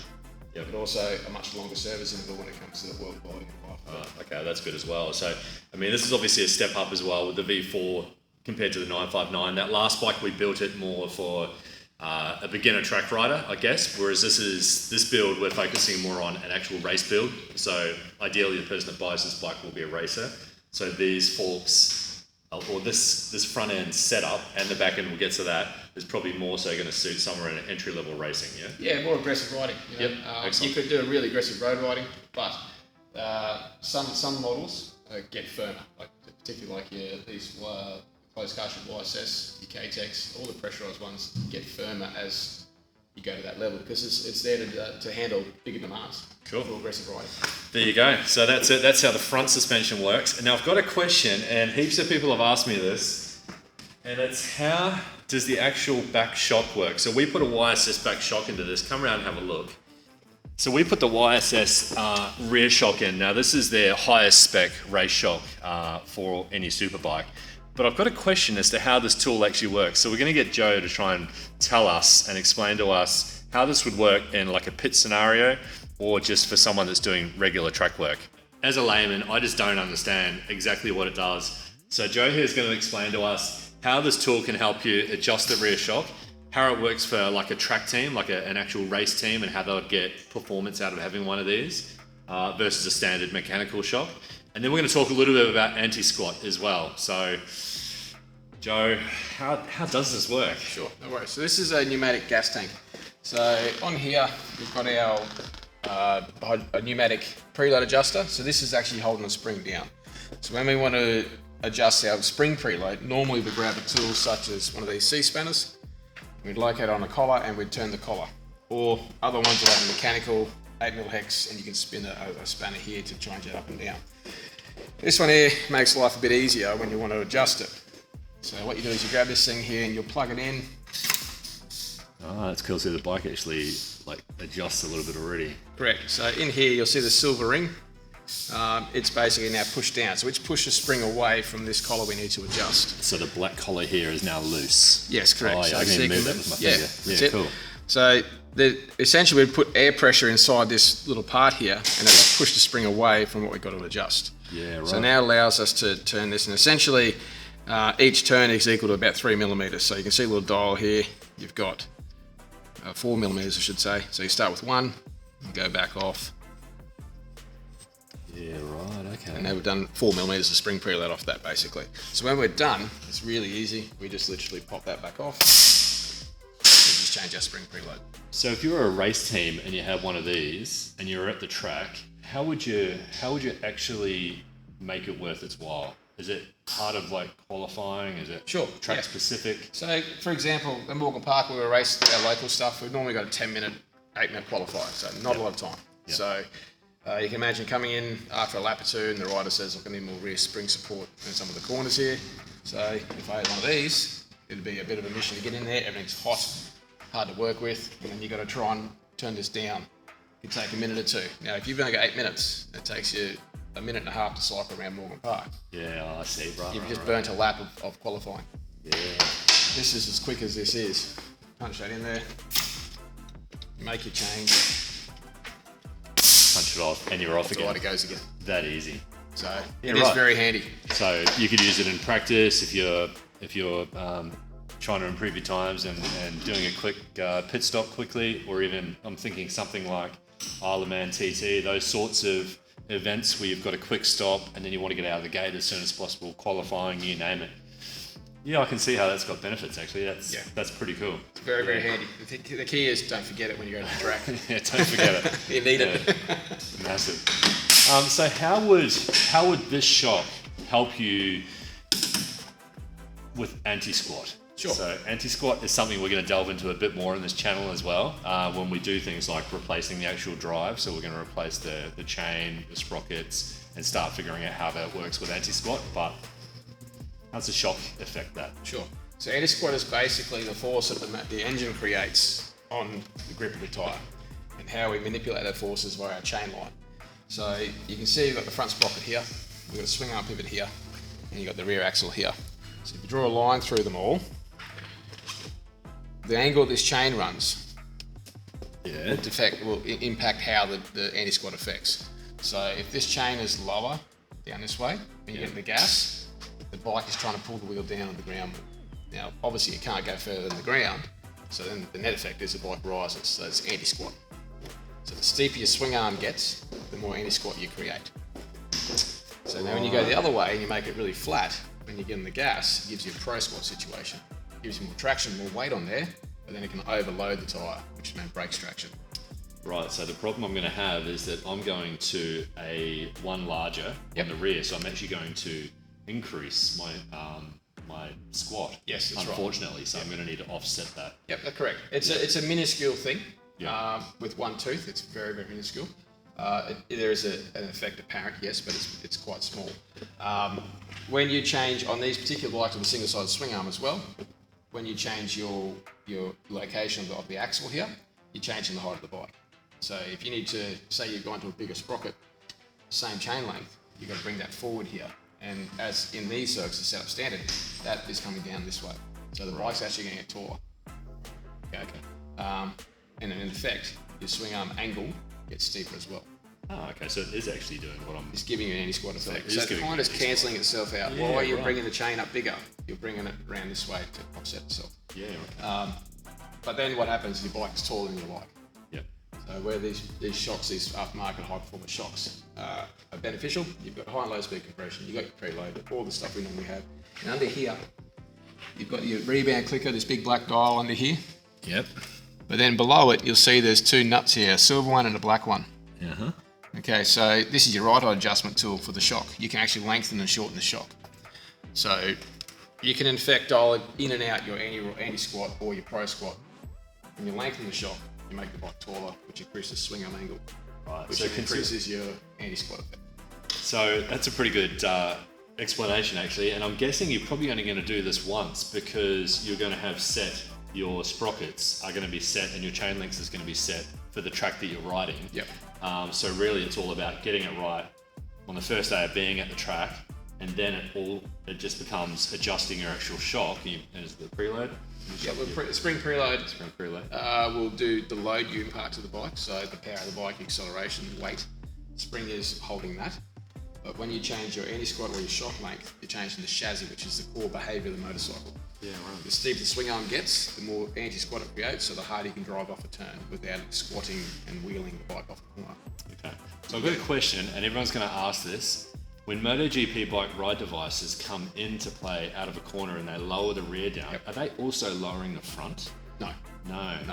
So how does that work? Because isn't that squat? Yes, it is. Yeah. And if you notice where they impart that tool, it's right in the final phase of the corner. Yeah, it's just as they're coming out. Yeah. So when you've gone into the corner, Yep. the bike on GP is topped out. Yeah. It's on the full extension of the rear shock.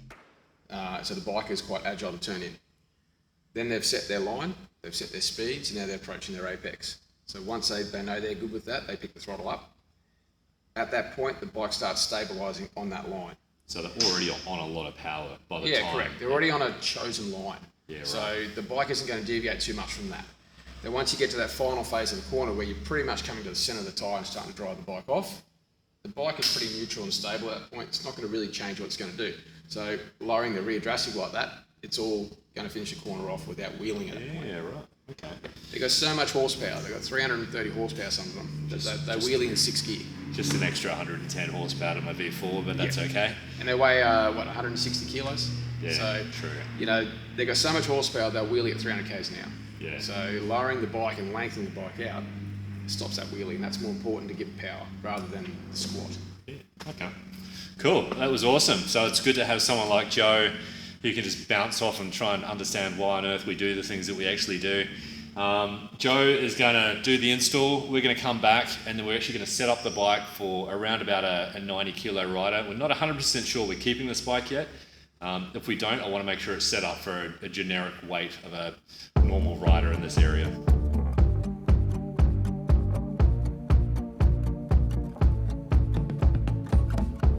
Got a psycho trapped within, can't contain her, crawling underneath my skin. She's got humor, she's just one of a kind, out of mind.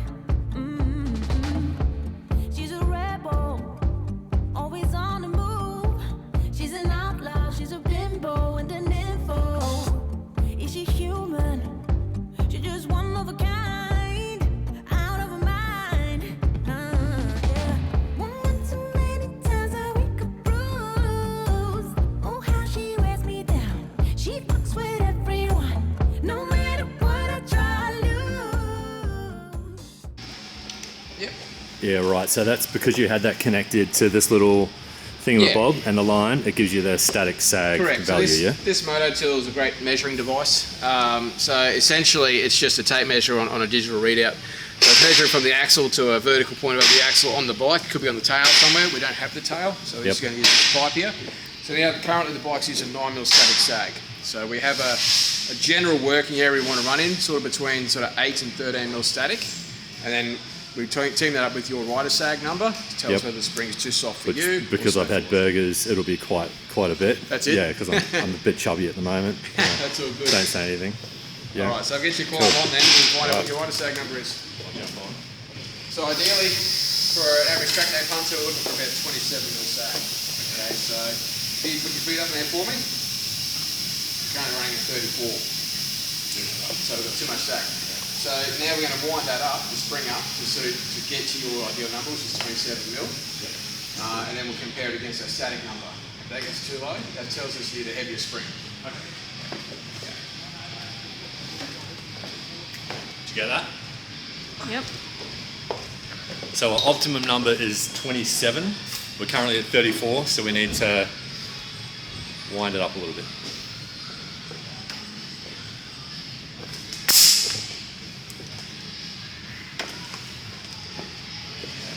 So if you get your climb back aboard again. So I've just added 4mm preload to that. We'll come down to 30, so we're nearly there. So, but we've got 8mm static, so we're still in our range, but we're close.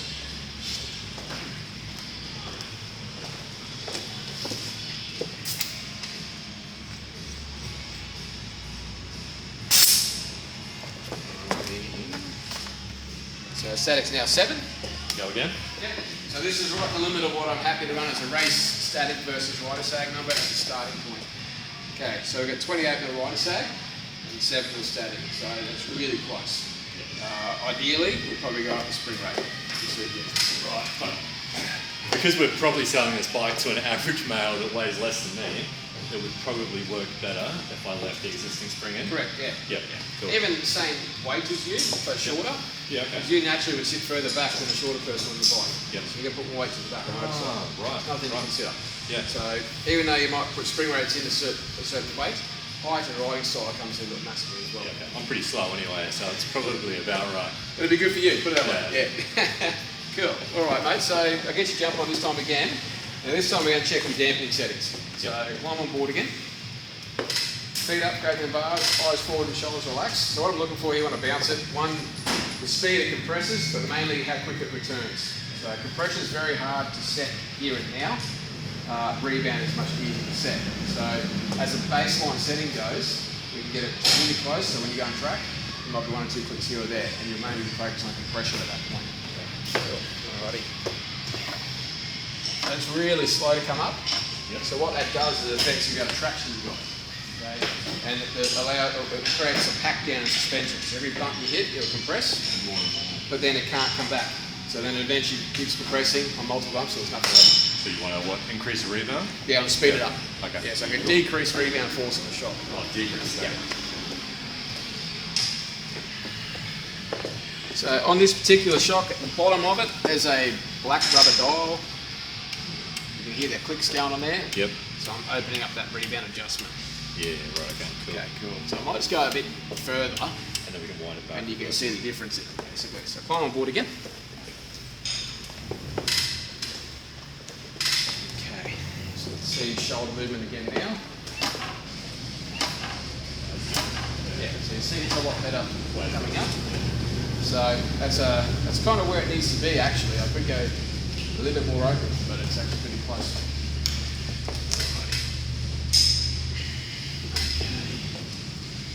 Now, let's just open this compression up a little bit.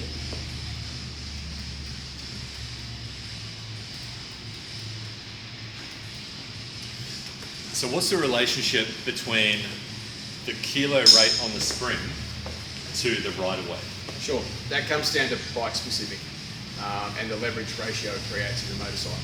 So some motorcycles, say like the MT-07 over there, it's got a very high leverage ratio, so it requires a heavy spring. So someone of your size and weight on that bike would require a 150 newton spring or a 15 kilo spring. Whereas this bike only requires a 100 newton spring. Yeah, okay. So it's 50% lighter. That's just how it acts on the shock itself. Every bike is different. Cool. So the number on the string has no relation to rider weight. Ah, there you go. So the number written on the spring, nothing to do with rider weight. Yeah, cool. All right, let's climb on board again. Now what I've done now is I've opened up the compression circuits. This affects the rebound and speed. Because the more you compress it, the more sort of energy you have, the quicker it wants to rebound. So we're going to just double check it again.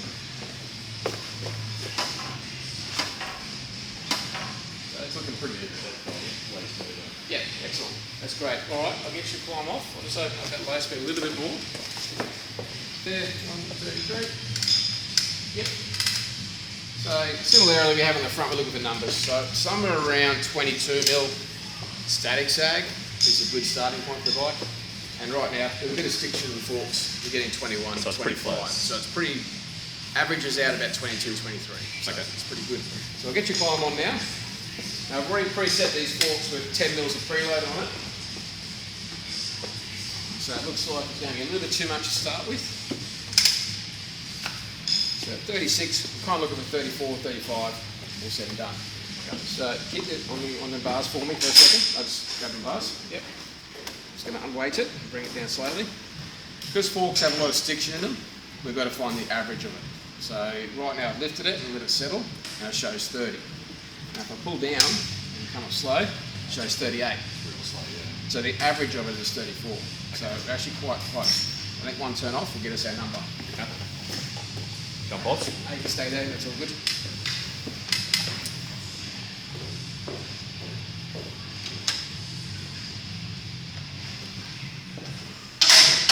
Okay, so grab the bars again. So 38. So it's still at 30, so it's still 34. I'll take one more turn off here.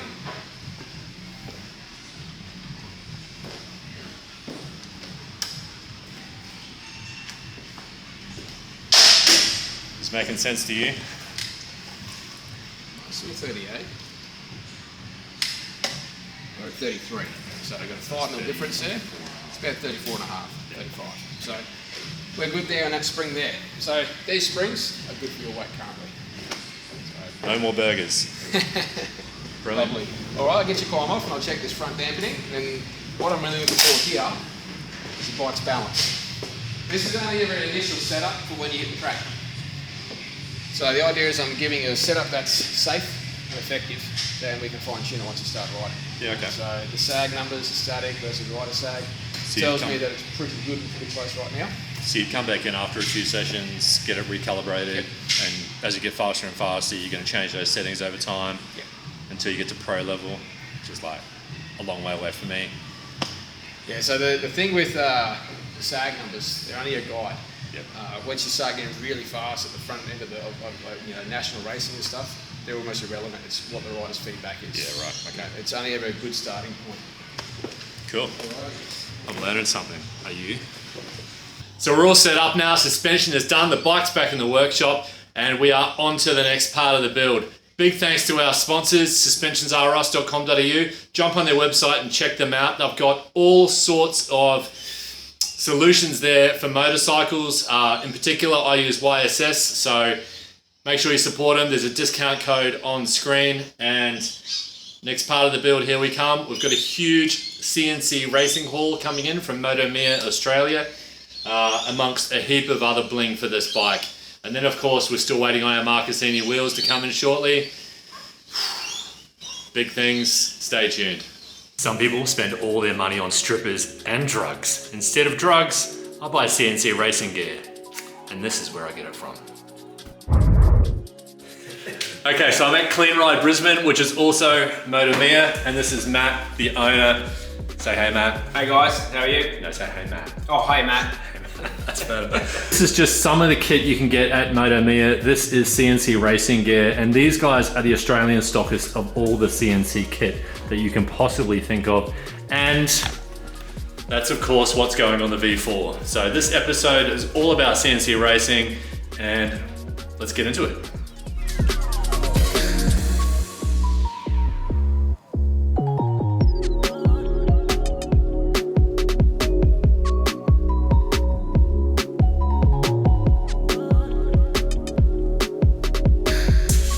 Okay, so let's crack on. Let's have a look at what we've actually got. Matt, break it to me. Well, a few parts have come in already. We have the switch block, sprocket hub assembly. Damn, like even without opening it, how shit hot does that look? So our quick release hub thingamajig arrived today as well, so I'll be able to put it all together. Yep. So we might do an episode on that this weekend, actually doing the actual rear drive on the bike. Yep. We'll take it out of the box and have a look anyway. We've got the wheel nuts, sprocket and hub nuts. Yep. All black, caliper spacers. Cool. And the the pièce resistance. How do you say it in French? Is that French or is that Italian? I know, mate, but yeah, the CNC V4 rear sets. Shit. So, the carbon heel guards. How light are they? They don't weigh anything. So we had these unboxed. We were using them as a demo set on one of Roberto's bikes over in Perth, but never been used. Look at that. Beautiful. For finishes. Damn.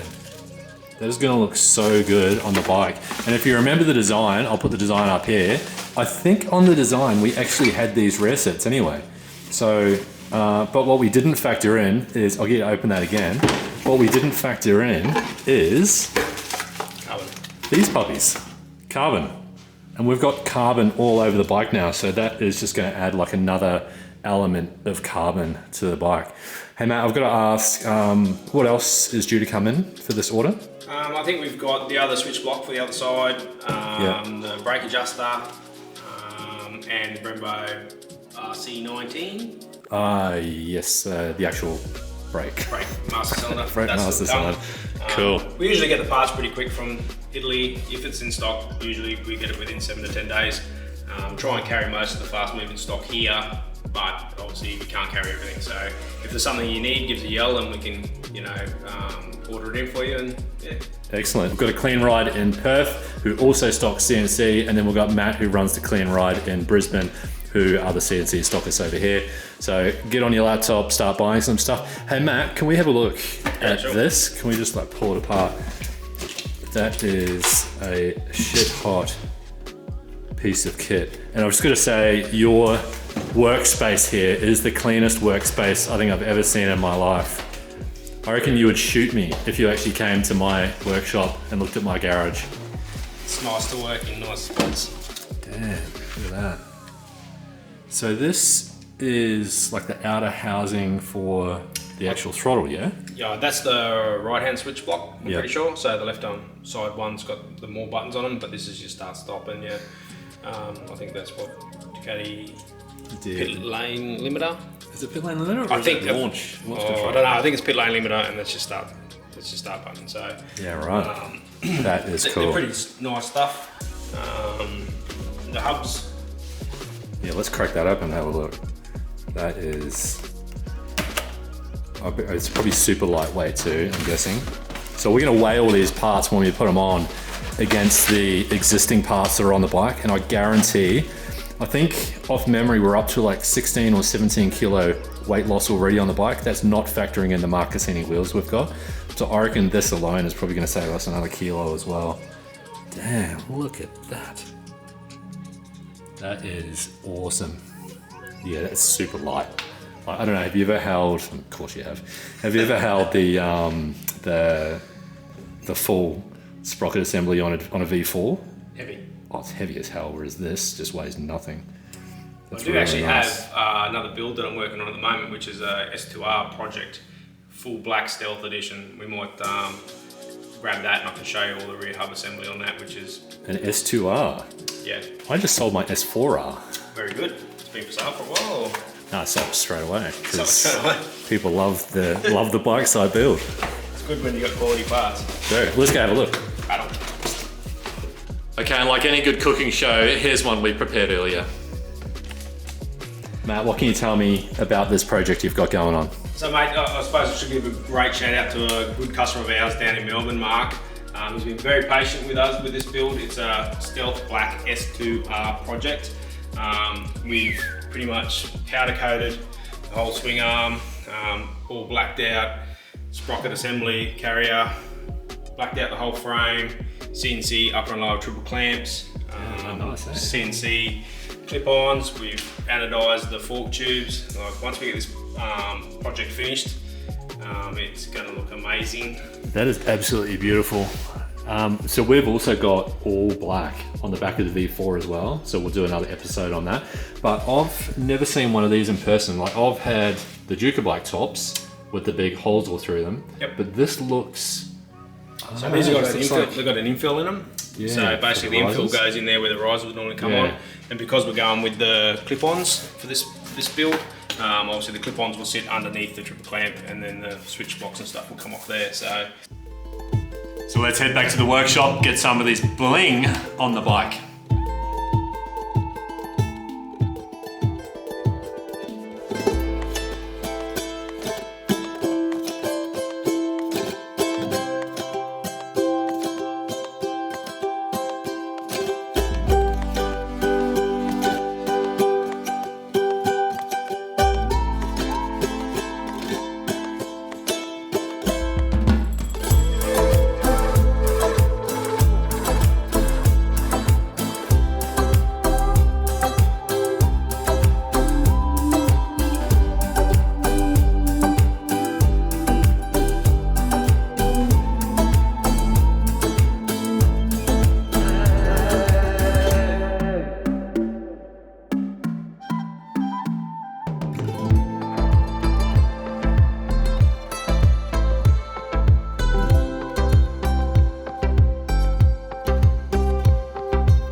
Okay, so it took me a while. The chain is off. I don't have a chain braking tool, but that's okay because I don't need that chain anymore. We're gonna replace it with something much better, much more high performance, and hopefully a lot lighter as well.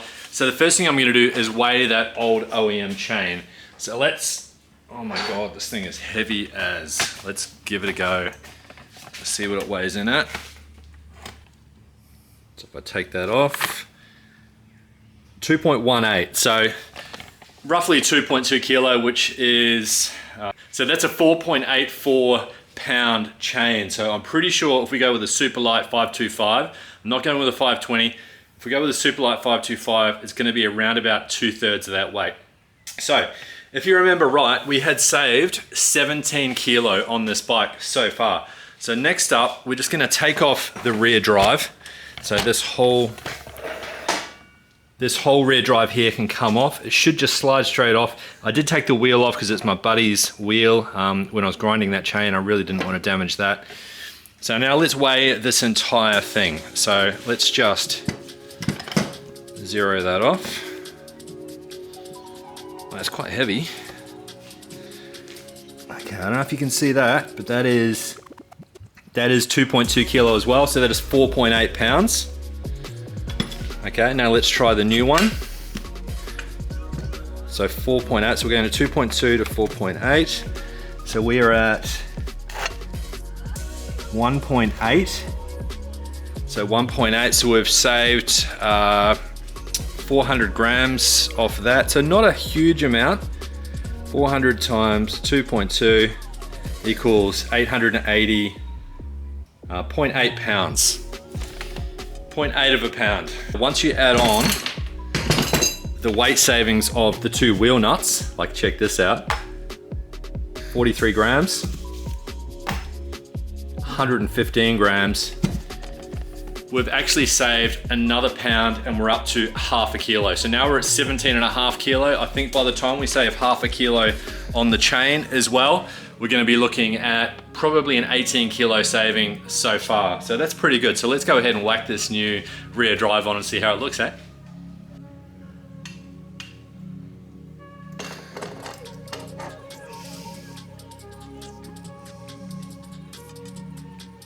Wow, that looks awesome, doesn't it? I should probably replace this clip as well with a nice black one. So that's something we'll have to look into, is trying to get a nice black one of them.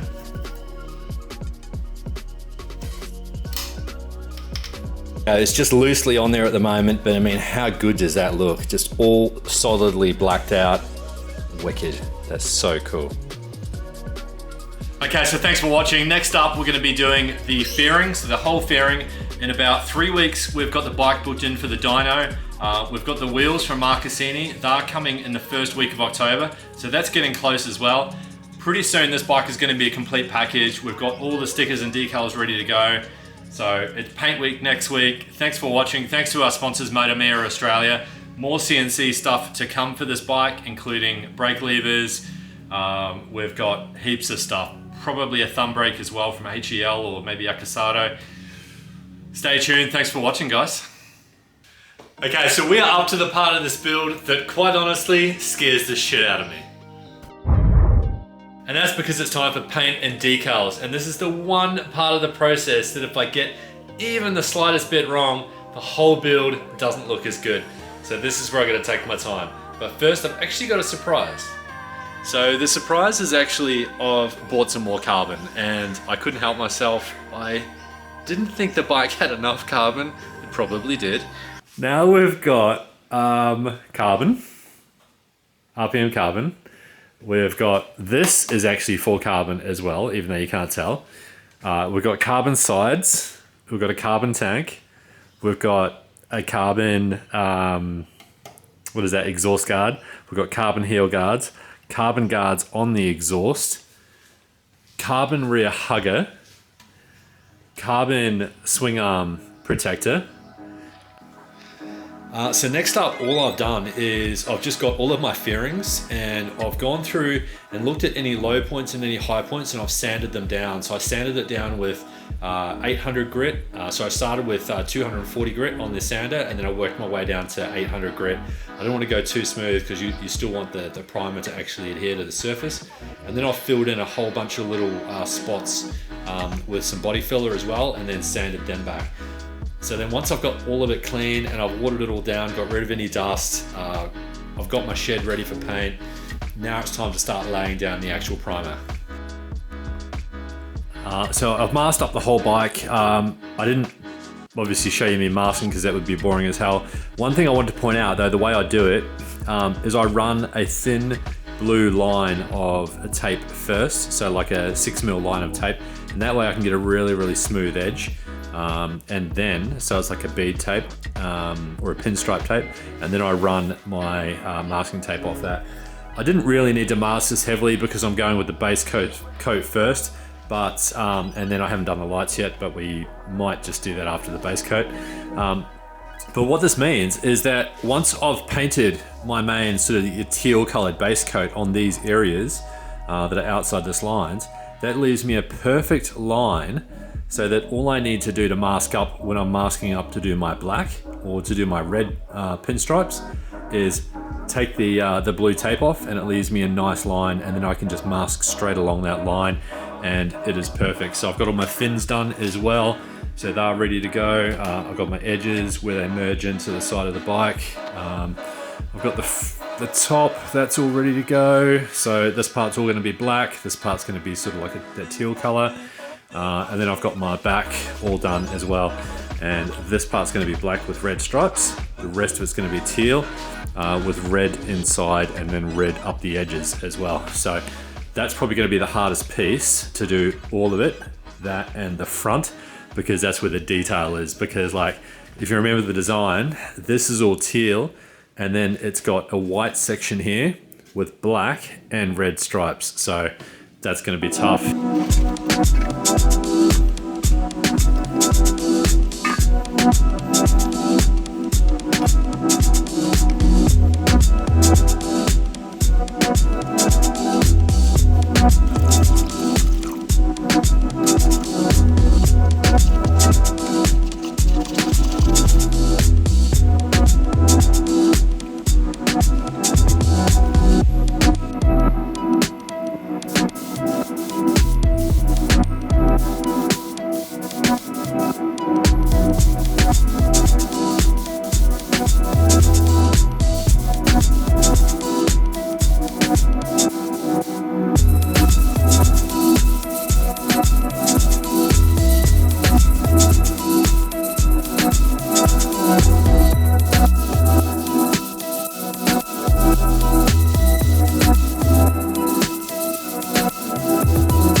Okay, so the time is now about 5 p.m. I've been at this, I took a 2-hour break, but I've been at it most of the day, and I've got to be honest, it is draining, it's killing my soul, but I think the end product is going to look amazing. So let me show you what I've done. I've basically reversed all of the taping and all of the masking, and I've made sure I've left about 0.5 millimeter of coverage so that I don't have any white spots. So this is all masked up, this is all being blacked. These edges are all being blacked on the main fairing. This is all being blacked, and then I've had to leave these little lines here because when I pull it off, I'll be exposing red lines, which I'll have to respray in the new red that I've got anyway. And then I've also got to do the red edges around here. So this piece could take a fair bit longer yet. The front, so I'm going to put a base coat of white down now, and then I've got to remask up to here because there's going to be black sections with red stripes or maybe white stripes. I haven't decided yet. I might go with white because it's easier. And then these should be the easiest because these are just one big black section, and then I've left a little line here, so when I pull that off, I can put a red stripe there later. So we're going to lay down some white, not drugs, not like lines, but if you know what I mean. Let's get to it.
This looks good. Almost want to leave that stripe white on one side maybe and do red on the other.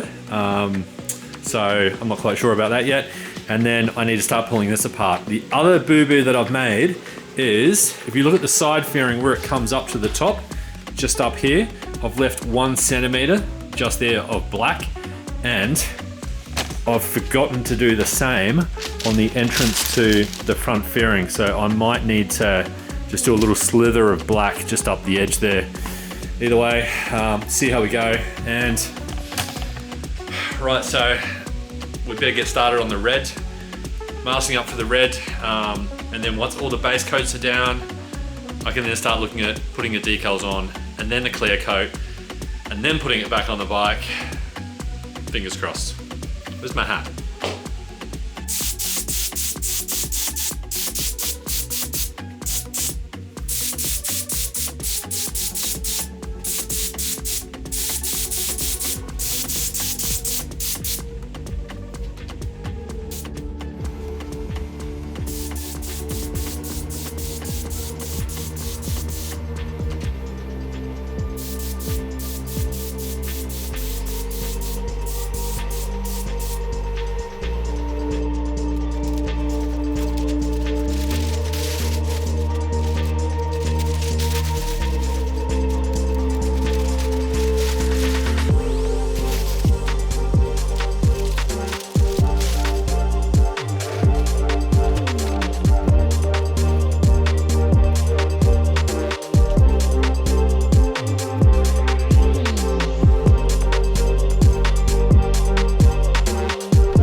Day 2. This is not an easy job. This is not a quick job. Would I do it again? Hell yes. Look at this. And I haven't even got the decals or the gloss coat on it yet, but just wow. It is awesome.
So stickers are all on, decals I should say, and they look pretty awesome.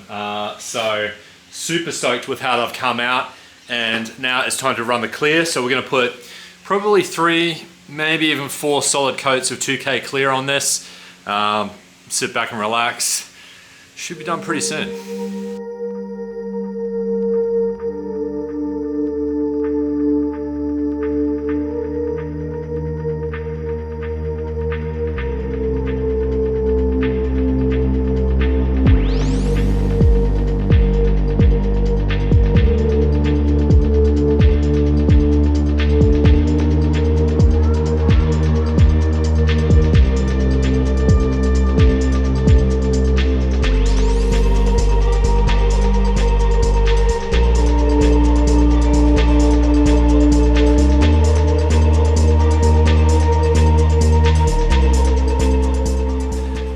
So I forgot to press record, so my bad.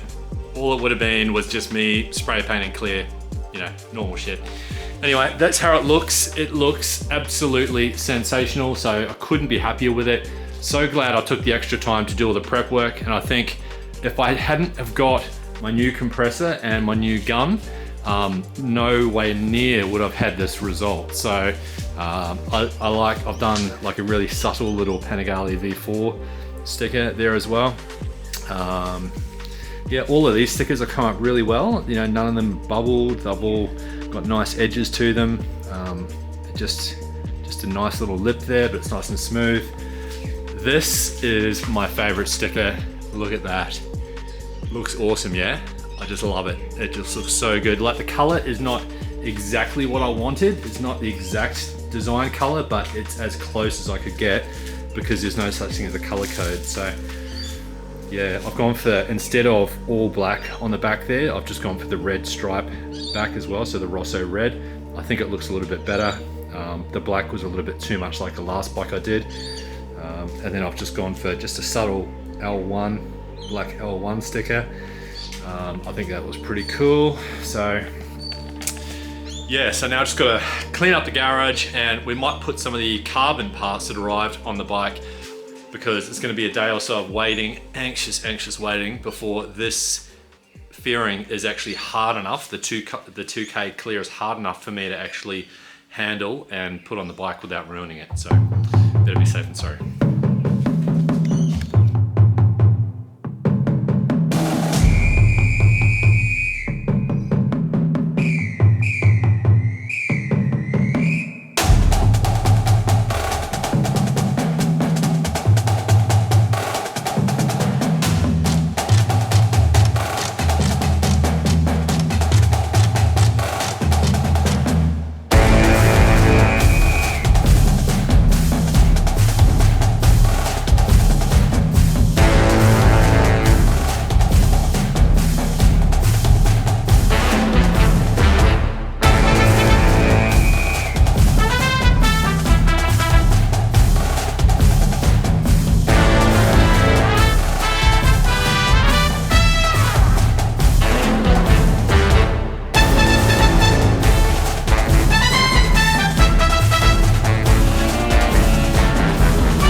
What an epic job. It's warm, sunny outside, and here she is. So obviously not complete yet. We're still at the wheels to come. The Marcus Any Comp 10 gold wheels. We've got all of the switch gear on the left hand side there, and the full setup on the handlebars. That's got to be complete. Overall though, I am super happy with this bike. Just imagine this with gold wheels, all of this carbon.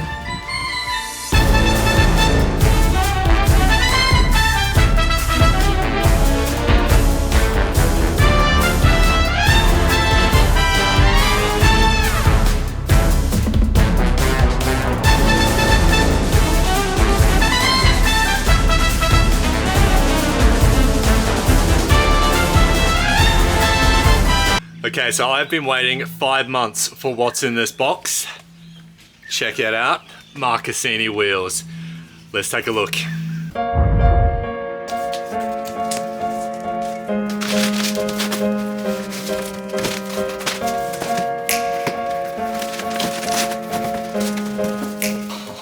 Oh my God.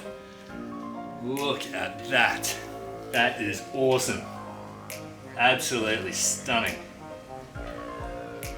Oh, that's beautiful.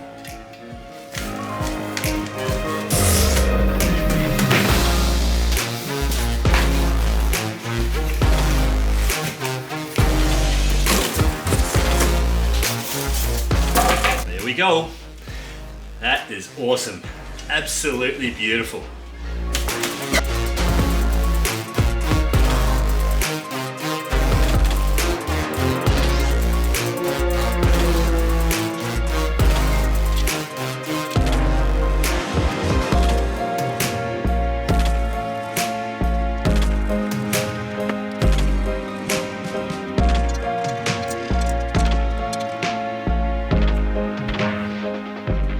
So now we've got to get them on the bike. So I'm going to head into my favorite shop in Brisbane for race gear, or one of my favorite shops, Race and Road. Let's get into it. Nice, I can't imagine trying to do this without a machine. Look at that. No. And then we line up the red dot with your valve. On a red dot on the tyre, and just That's a your nice little push. Helps balancing it. Yeah, right.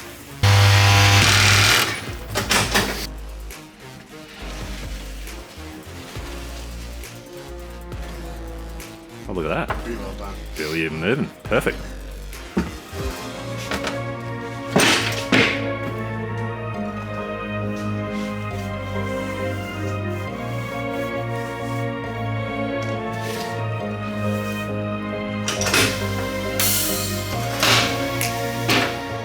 Okay, so we're gonna have a quick look through the shop, and I've got to be honest, now I've seen those wheels with tires on, I almost don't want to sell it. They look so wicked. Oh, I want to show you something real quick. LS2 FIM homologated helmet. This is awesome, and this is such a nice helmet. Probably the cheapest FIM homologated helmet you can get, and come and check it out. But I want to show you something else really cool, which is Australian owned Foresight helmets. These things are wicked, and we are looking at getting one because they've got the built-in camera. So how cool would that be? Look at all the accessories. That means that we can actually run the track without having to have a GoPro in a stupid position, and we'll get some really cool footage. So we're gonna save up. Hopefully I'll get one of these for Christmas.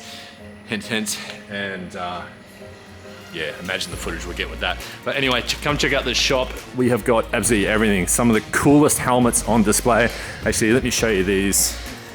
The Thunders. These are really cool, the LS2 Thunders. I think we've got some awesome Nolan X lights as well. There's everything from Monster Energy to I think we've got some Marquez and Red Bull inspired helmets. Good old classic gold. They're always beautiful with the carbon. But let me show you the suits as well, because these guys have their own brand called Recondi Race Leather, and it's all about the angry koala on the back. If you have a look, let's find one with an angry koala. Oh my God, now that I say that, there's no angry koalas.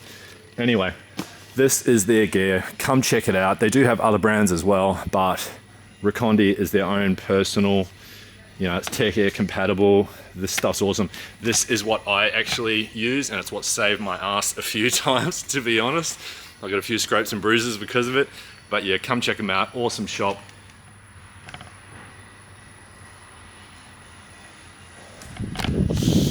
Right, let's go get these wheels on the bike.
Okay, now I know a lot of you guys want to hear this thing fire up, so we're actually missing the switchgear on the left, but that is on its way shortly. Let's start it up for you, shall we?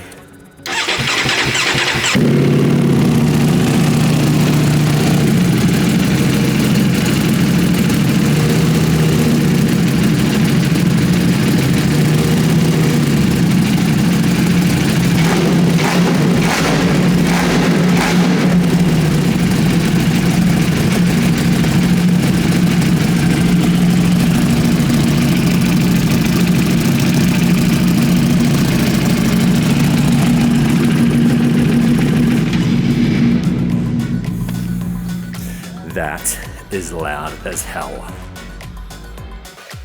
What a day. I have gone like 400 kilometers back and forth getting stuff organized just to get these wheels on the bike. First time I'd ever put a chain on, pretty obvious. I think we all saw that. And how good do they look? I'm just super excited at how awesome this bike is looking. And we've still got another episode to go. We've got to do all of the brake upgrades. We've got to do the tuning. We're going to be looking for around about 209 plus bhp at the wheel. So this is going to be a serious beast. We are considering selling it, so see how we go, because we've got quite a few projects. Right behind me here, we've got the V4S that we picked up. So if you haven't seen that, check it out. I'll put a link in the top right to that video. And we also need to clear off this workspace for something else. So you'll see that very soon. Stay tuned. Thanks for watching. Like, subscribe, you know the drill.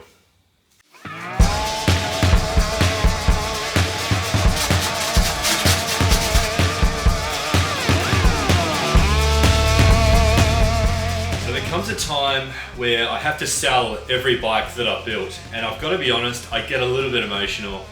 I get quite attached. Especially when I built something this awesome. And considering I'd never built a bike 2 years ago, to see some of the bikes we've built is just mind-blowing, especially in 2023. And we've still got more to come with the V4S and the RSV4 RR build series we've got going on at the moment. But this bike is not quite finished. And we're on a deadline because this sweet little thing is going to a show tomorrow morning and it's got to be there by 6 a.m. We better get to it. So once again, one of our fantastic sponsors, Motomia Australia, has come to the rescue, and we have got some super bling to go on this bike and get it ready for the show tomorrow. We've got some CNC left-hand switchgear, so that is super cool with some M&M style buttons. We've got some dual carbon brake discs, sorry, not discs, brake pads. And then we've got the pièce la résistance, I don't know, whatever it is, that fancy French word for something awesome. We've got the RC19 Brembo 18 to 20 adjustable brake thingy-majig. And it all has to be on the bike before 6 a.m. tomorrow morning. Okay, so I've already removed the old OEM switchgear, and I think I actually sold it on eBay for like $250. So that just needs to go there. There's no locator pin, so it's really just however you want to run it. It should be super easy. I won't balance that there because if it drops, I will shoot myself. And it's really easy. It's just these two screws, two metal screws. It's just a clamp, super, super simple. Fingers crossed, this will just go on without a piece of cake, or with a piece of cake. Is it without a piece of cake, or with a piece of cake? I have no idea. Okay, so just be careful of the wires when you do this, that you don't crush them or break them. And we're gonna have it sort of like that. I think that's gonna be about the best sort of angle for us.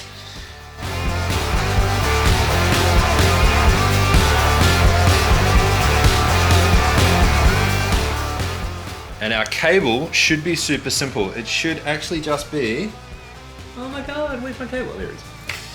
It should just be a click and play. So I've got this clip off the old OEM one, and it just plugs straight into the back of that. Okay, so how sick does that look? That is so cool. Like the fully integrated buttons on that side in with the throttle, and then the race M&Ms on this side. Man, this whole dash just looks out of this world with, you know, all the Ducati gear, the YSS gear, Jet Prime. We've just got quite literally everything on this bike. So make sure you check out MotoMia Australia. They're on Instagram. Just message Matt at MotoMia. They've got some amazing CNC stock in their store, and see what you can get your hands on. Okay, so what's a race bike without a good braking power? Just a street bike, really. So that's where these come in handy, and the amount of pressure we're going to get through this compared to a standard lever is astronomical. So we may well use this lever on one of our other bikes because that's going to save us a bit of money down the track, and it'll get the ball rolling on that bike as well. It will at least give us some brakes. Either way, pretty much everything I take off these bikes, I can actually eBay it, and I find that I get pretty good money secondhand, and it helps cover the build cost as well. So right, before we actually put this on, because this sits quite straight, so it actually sits different to the OEM one, which sits on an angle, is I've just put a plastic cover just over the bike just here. I'll show you that in a sec. So you can see just here, I've just got a plastic cover over the bike because the last thing I want to do is drop any brake fluid on this beautifully painted fairing. I say beautifully because I painted it myself. And then what I'm going to do is I'm going to put just a little clamp around this pipe here. So the pipe that comes out of the reservoir, I'm just going to clamp it so that when I take the pipe off the reservoir, I can put a rag under it and just catch any fluid. And that means I'm not going to get fluid all over the bike. I'll probably do the same thing when I take the actual brake line off the bottom here. I'll put a rag under it just to catch anything so I don't end up with brake fluid everywhere destroying the paint, because that stuff gets on your paint, it'll just eat away and then say goodbye to your beautiful paint job.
Okay, that was actually pretty quick.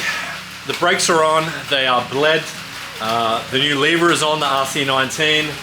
The switchgear is on, and it's looking pretty sweet. Check these out. These are the old brake pads that came off. Look how just average they are. They are really not good. So they can go in the bin. And let's go and show this bike off, eh?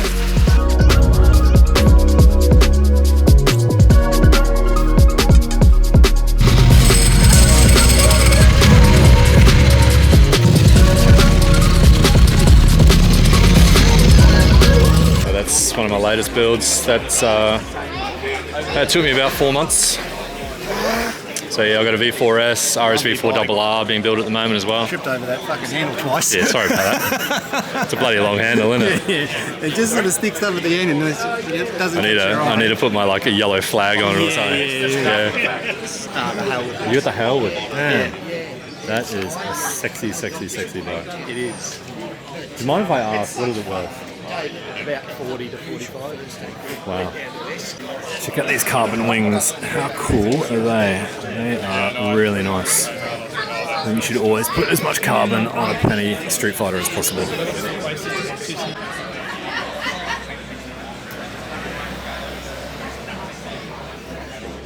Okay, so there you go. Not quite as many super bikes as I'd hoped, but some pretty sweet Italian machines. Stay tuned. Like, subscribe, you know the drill.